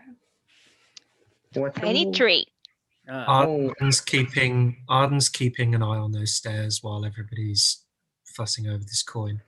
You look upon the coin to sense its magical properties. You sense that it has been near a great source of magic, but in itself is not magically imbued. Okay, Alright, so this thing isn't magical, so you don't risk anything. But I wouldn't recommend to go inside that thing because I feel some kind of strong magic that would potentially kill us all. Everyone make a perception check. I'm gonna look back at Nanjala and say, "Do you mind if I keep the coin?" Why do you want to keep weird things that could kill us? Okay. 8. 22. 7. Distracted. Wait, to make a what? I was distracted. Perception. Everybody, that was 14. 26. It's at this point that Sin and Nyala and Maruk, who are more Sin because you're attuned to the natural world, and Nyala because you are more bestial in your form, and Maruk also, that you're nose picks up a scent. It is the smell of fresh air. The first time you have smelt non-dank air, the smell of the wax elemental resides, and your scent lingers in the air, and you realize that it's coming from the set of open doors. You smell, come on, for the first time, a hint of outside. From the doors? From the doors. And then Maruk just took me away. I went another side earlier. Okay, whatever. I'm just going to look Merc and say and just sigh and just after you. Arden I'm gonna tell the other two. Yeah, okay. I was about to say Arden and Ninyala have no idea what's going on. I was like, are you fucking kidding? Hi! We're going to see a wizard. No, I'm not kidding. I can feel a way out from there. As can I. He said they After came by you. sleds. I mean, that's where a big. How long would this have all have taken between the priest being here and the priest going out? It would only have been maybe sort of at maximum maybe 10-15 minutes. You've been fighting, which is fast paced. You know, like this. It's only a few seconds around, but then you did do some sort of healing and some consolidating and searching through the wax. So maybe half an hour at most, maybe 45 minutes. I said 15, but yeah, about half an hour probably. And you, if you want, you can go and have a look out the doors. Actually, I wanna. When I have seen like the little like what like on the top right, that like a coffin or anything? Box. It's just a normal box. I just want to point out, we came here with 20 people. We killed 5. You're number 6. And this is what they did with one of them. If they could do this with the other, I don't know, my maths is bad, 13? Yeah. He can't have done this willingly. It was a handful taking on this one. If you can do this with the rest. But this monster wasn't from this man. This monster was something else. It just absorbed this man. No, that priest. I'm talking about the priest created this thing from him. No, the priest. He made it from the wax. Candle you think is completely separate from the man, Arden. Don't think the priest summoned this thing. No. Created it with magic. Oh, sorry. Yes, that is what you think. I thought you meant that he had formed it from the body of the dead man that you found by the altar. No, the creature was completely formed of wax and consumed the body by the altar. Then you know what we'll have to do then. We'll have to kill him quick and don't let him see us. I'm just concerned about how many are in between him and us right now. We can cross that bridge. We can cross that bridge when we come to it. Well, now we know where our enemy is. We know where not to go. The side of those doors. The place we need to go. But it is the outside. It's through the door. Yeah, you know that. Yes, we have to go through him to get out. Yeah, you know that. Beyond those, we want to. Is your escape back to the surface of Frohast, sky, and even maybe freezing conditions, but light at least, and something that you have not seen for many days now.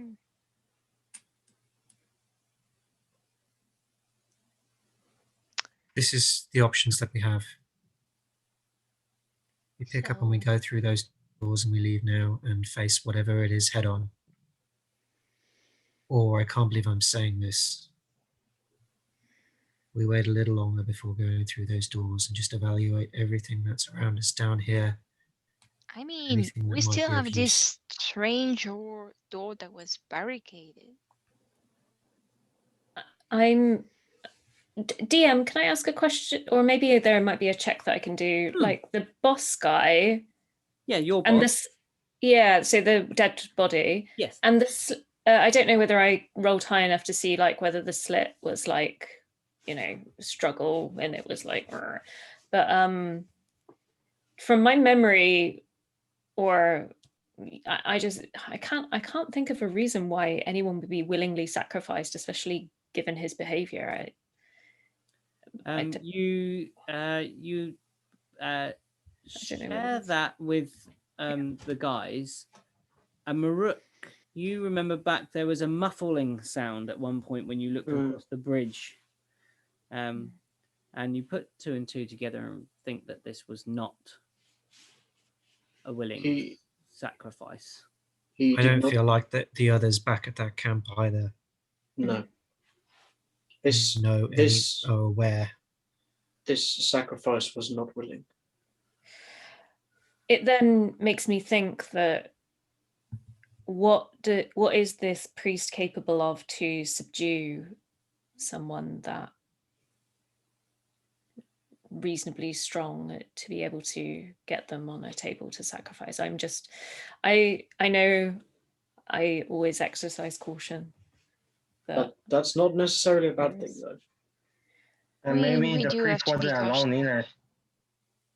This priest has been clever enough to fool 20 people into individually being sacrificed, not by will, but by sneakily separating them and taking them out one at a time, making them think that they're being attacked by monsters or whatever. Hang on a minute. This is careful, planned, and plotted. What do the spores do? Could they have used the spores to disarm and disable?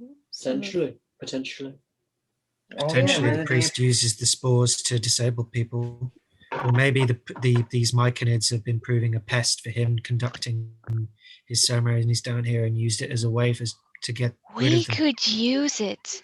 Two birds, one stone. We could use them. But we need to find mushroom. We need to find mushroom. I think we need somewhere to assess our options. I'm going to quickly look over. What was that thing that I was hiding behind before? It is a... Does it look like a sarcophagus or a tomb or something? Or is it's more like a tomb type thing. Like maybe that it would possibly make a... I'm going to say make a history or a wisdom. Just straight up wisdom, whichever have you got, and whoever else can kind of come and have a look. Can I go to it and try to open it with my claws? Hold on, let's let these guys do what they want to do. So Arden, I'm just waiting for D&D Beyond to reload for some reason. That's all right. If you're ready, Sin, you can make your wisdom. History or a wisdom. I can check my stuff. History, that's 0. Wisdom. That's 14 plus 5, 19.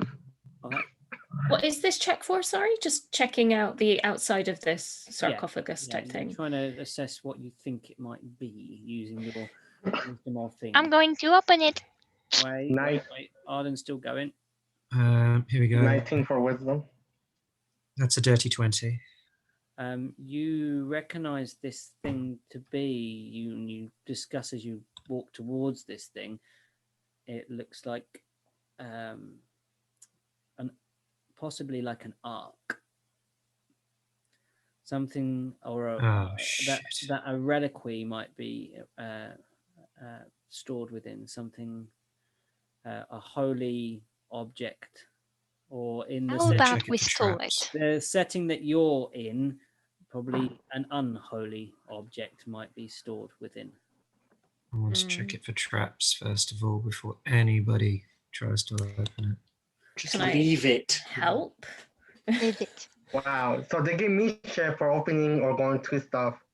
But if they do it, it's fine. I know, Okay. Rook Don't just start it. Rook Just said- Rook leave it. Leave it. If it's I like wanna know what it is though. What if we Then destroy it just- and it breaks his power? Or I don't know. no, Something Yeah. keep. it will more than likely be really, really bad if you open it. But well, we I'm can just use thinking- it to, Listen, hurt the guy. listen. These things. I've seen these things before. People I've studied with before. The relics and artifacts that are kept in these kind of containers, especially in this kind of cultic setting, usually have very deep significance, if not power. Yes, it could be dangerous. But if we leave it in the hands of this man who is probably far but escaped from us by now, if not waiting to kill us, we can't leave it here for it to be continued to be used. We need to take it far from here, give it to somebody more powerful than us that might know what to do with it, or if we can, destroy it. I can't, in good conscience, leave this here for more people to die. Okay. Well, if you Want me open to open it? if you open it, I'll be over here out of the way. So if you all get killed by whatever's inside of it, I will be here saying I told you so. And he goes and just sits on one of the pews and just puts his feet up on the one in front. I'm gonna help Niala open the. Okay, strength. Nyala, Strength with assist. wait, Nyala. Just see if there's any kind of magical aura or any kind of runes, anything that if we open this will trigger. Yeah. Arcana. Arcana. That's a hate. Right, Shakira. Oh, God. Literally, you sense nothing. You see runes upon the box because they're quite obvious, but you don't sense anything magical about it whatsoever. Nyala, this No isn't magic. because I don't think you're capable, but I can, if something does go off, I feel like I am much more capable of getting out of the way faster than yourself. Stand back, everybody, and I will attempt to open this. You go Yes. up to it. Do you put your hand? You placing your hands upon it?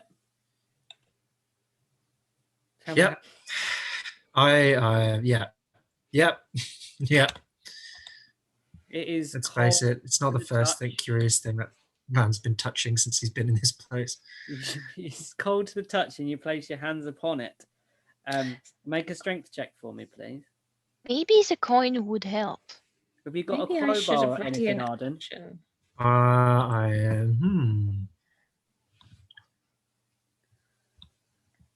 Or has anybody got crowbar? I've got Oh, a actually, let me see. hammer. I have a quarterstaff. No. I have a hammer and a piton, so I could try and jam a piton in and use a hammer to kind of. Okay.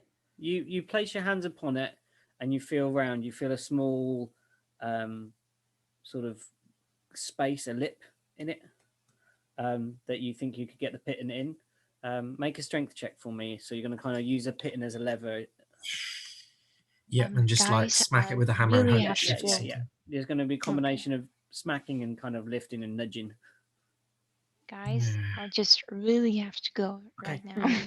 We'll keep the Okay. we'll keep it recording, Celia. It's lovely to play with you. See you next week. We'll speak to you in. See you We'll speak next to you in the Discord. Yeah. Mm. Have a good And night. you plan. Sleep well. Bye. That was an 11. So yeah, the lid slides across, and you can Okay. peer in slightly, and you see that the box is filled. I say filled. There's a cushioned lining inside, of the purest white silk. Oh. Fine white silk. And compared to the setting around you, this is at complete odds. And rested upon this padded silk are 8 of the pink crystals. The very pink crystal that you reached out and touched. The coolness emanates from the box. That unholy spatial terror that you felt wells up inside you, but you haven't laid your hands upon them yet. Is it the same kind of feeling I had when I had that vision before?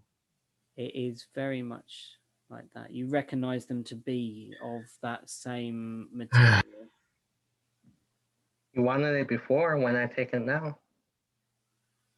I'm just gonna call over. You didn't know that. You didn't see me try and strip something out of it before. This is out of character. I'm telling you, out of character. I'm just gonna call over. Do you guys find anything, or are we just wasting our time?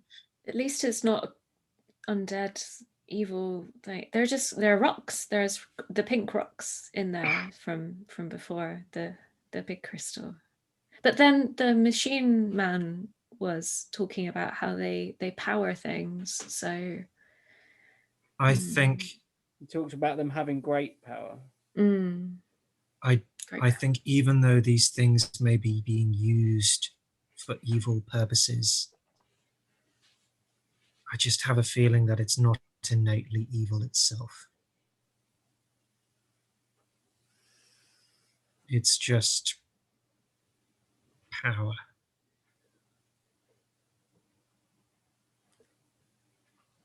Have we got anything that we can safely put these in that I can not have my pick up with my bare hands and put them in?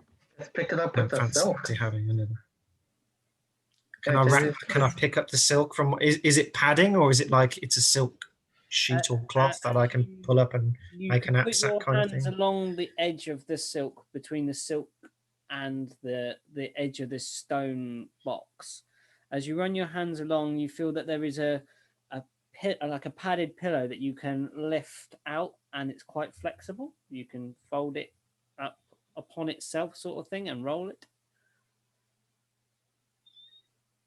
So like I'll bring up each corner then, and I will try and, you know, like the knapsacks that pop on them into the stick when they roll things up in a ball. Like a bindle. I'll do that. Yeah, a bindle. That's the word. I couldn't remember it. It's not quite flexible enough to tie the corners. It is like a pillow, like a very rigid. Like but you can roll it like as if you were rolling a bedroll, like a very well cushioned bedroll. Are they small enough, these pieces of crystal, to roll in it and not fall out either end? Or if you rolled it tight enough, yes, you believe so. I'll roll it tight enough. I have a weaver's left kit. Right back at the other end. Sorry, say again. So I have a weaver's kit, right? If I remember correctly, wait, let me look at weaver's tool. Doesn't really tell you what it is exactly, but if I remember correctly from when I Google searched it, because I did not know what it was, it was used to like make like clothing, so to speak. Yeah. So like when I have like the materials to like, you could maybe stitch the thing together with like on one end. Probably stitch the ends closed so it doesn't. Yeah, like so that it doesn't like whoop.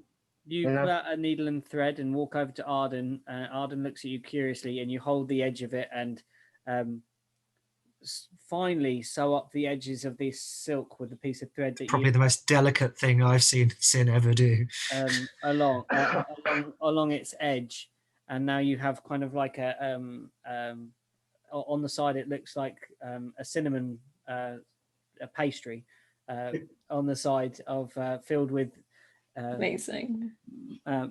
Malign pink glowing crystal. The whole thing is cold. You can still feel the energy through this padding of the coldness. You can make out that the box itself was designed to transport them, and then also keep them this very obvious tactile sensation hidden while it was being transported. think I know where we can take these, where they'd be safe. Where? Okay. And so there you are. You have crystals in a cave. Where are you going?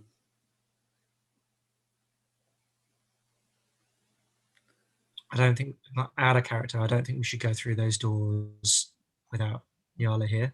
Mm. I And don't. I want to go back to the... I know she's here, but I don't want her to be autopiloted if we leave the doors. Yep.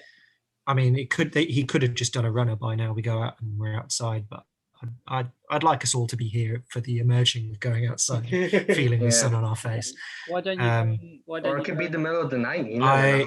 I think, yeah, it could be. I would quite like a short rest. I think. Yeah. I think yes. Oh, I can heal you. Nyala's, I can still heal you. I have 2 more heals. Oh, I think Nyala's pet back at I'm camp kidding. I'm kidding. might. I look outside. I think he might be a little bit more compliant once he sees what's happened to his boss. I'm gonna go back to the body. Being here. I'm gonna go back to the body, grab my axe, and just like chop off the head, so I can just like. No, wait. We want him to. We're gonna want him to see what's happened. If we just bring the head, it looks like we've killed the guy. All right, then we want them to see that he's been. Well, we've got to come back this way anyway. So when we bring him, we might as well just show him. It could be gone by then. State of affair. I've got a feeling this guy's done a runner. I feel like he's run. Yes. Yeah. Or he's waiting for us. I don't. Why would he leave was these powerful crystals? Yeah. I think if he was powerful enough, he would have stood and fought and attacked us and killed us here. He said he's either fallen back to other people. He said we wouldn't leave here alive. So there's either more people further up there, or we're just sitting ducks and he's going to come back any moment. And this was just a distraction to hold us off for a short amount of time. Let's go back to the camp, recuperate, and then we can figure all this out later.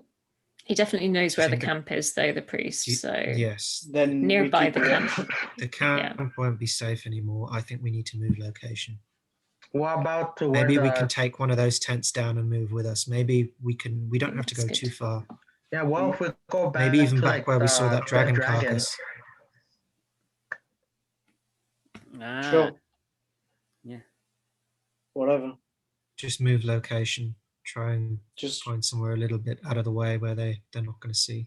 Yeah, just get out of this place.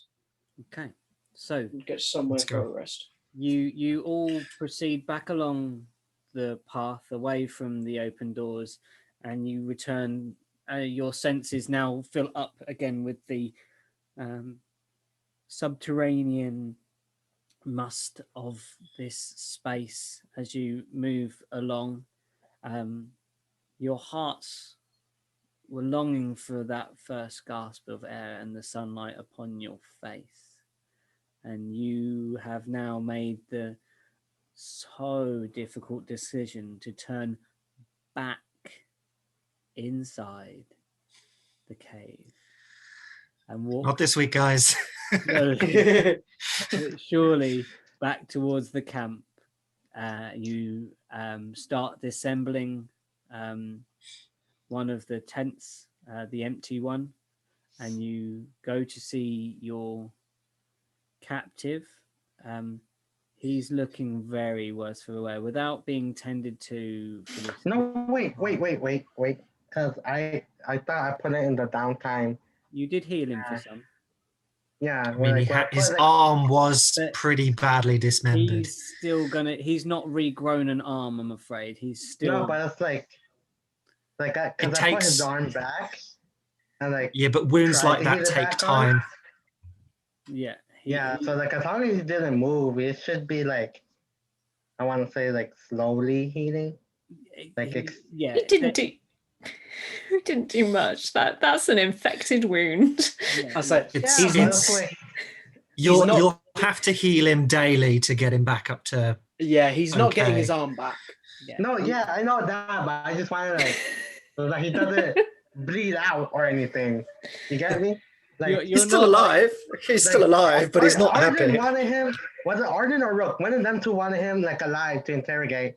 Like, If he okay, dies, I'm he gonna keep dies. this guy alive. He, So Yeah. that, they can interrogate him. he's gone back to being the hours that you've left him. He's looking worse for wear. He hasn't lost any more HP, Limbs. but he no, he hasn't lost any more limbs by accident in the time that you've been away. I'm not going to lie. Part of me felt like we were going to come back to this camp and it was just going to be decimated. But still, and True. Everything else is still there. There is now the smell of decaying bodies. Yikes. You do hear something come from the tent where the bodies are. where the bodies Is that are. where we left the guy? I thought you left No, we put him in a different tent. I made sure Yeah, of there's that. 3 tents, wasn't there? Body tent, big tent. Body tent's furthest on the armless man. right. Yeah. Armless man is in the furthest on the left, and there's an empty one in the middle. There's something. So we're taking a big one. Something moving in the tent. Okay. Let's get this over with then. I'll go in first. Oh, that was a voice crack. Oh. Maruk, you proceed towards the tent and duck your head inside and shield first, and rats scatter everywhere as you go in and nothing happens. Oh dear.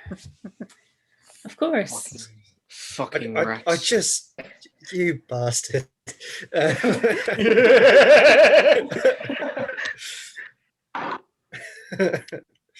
Circle of life. Wait, Nanjala, how are you on health? I'm like, I need 10. Before you decide to heal, I think at this point what we'll do is he's going to say you're going to recoup, you're going to take a short rest, you're going to open up some rations, maybe have some of that hard bread and cheese.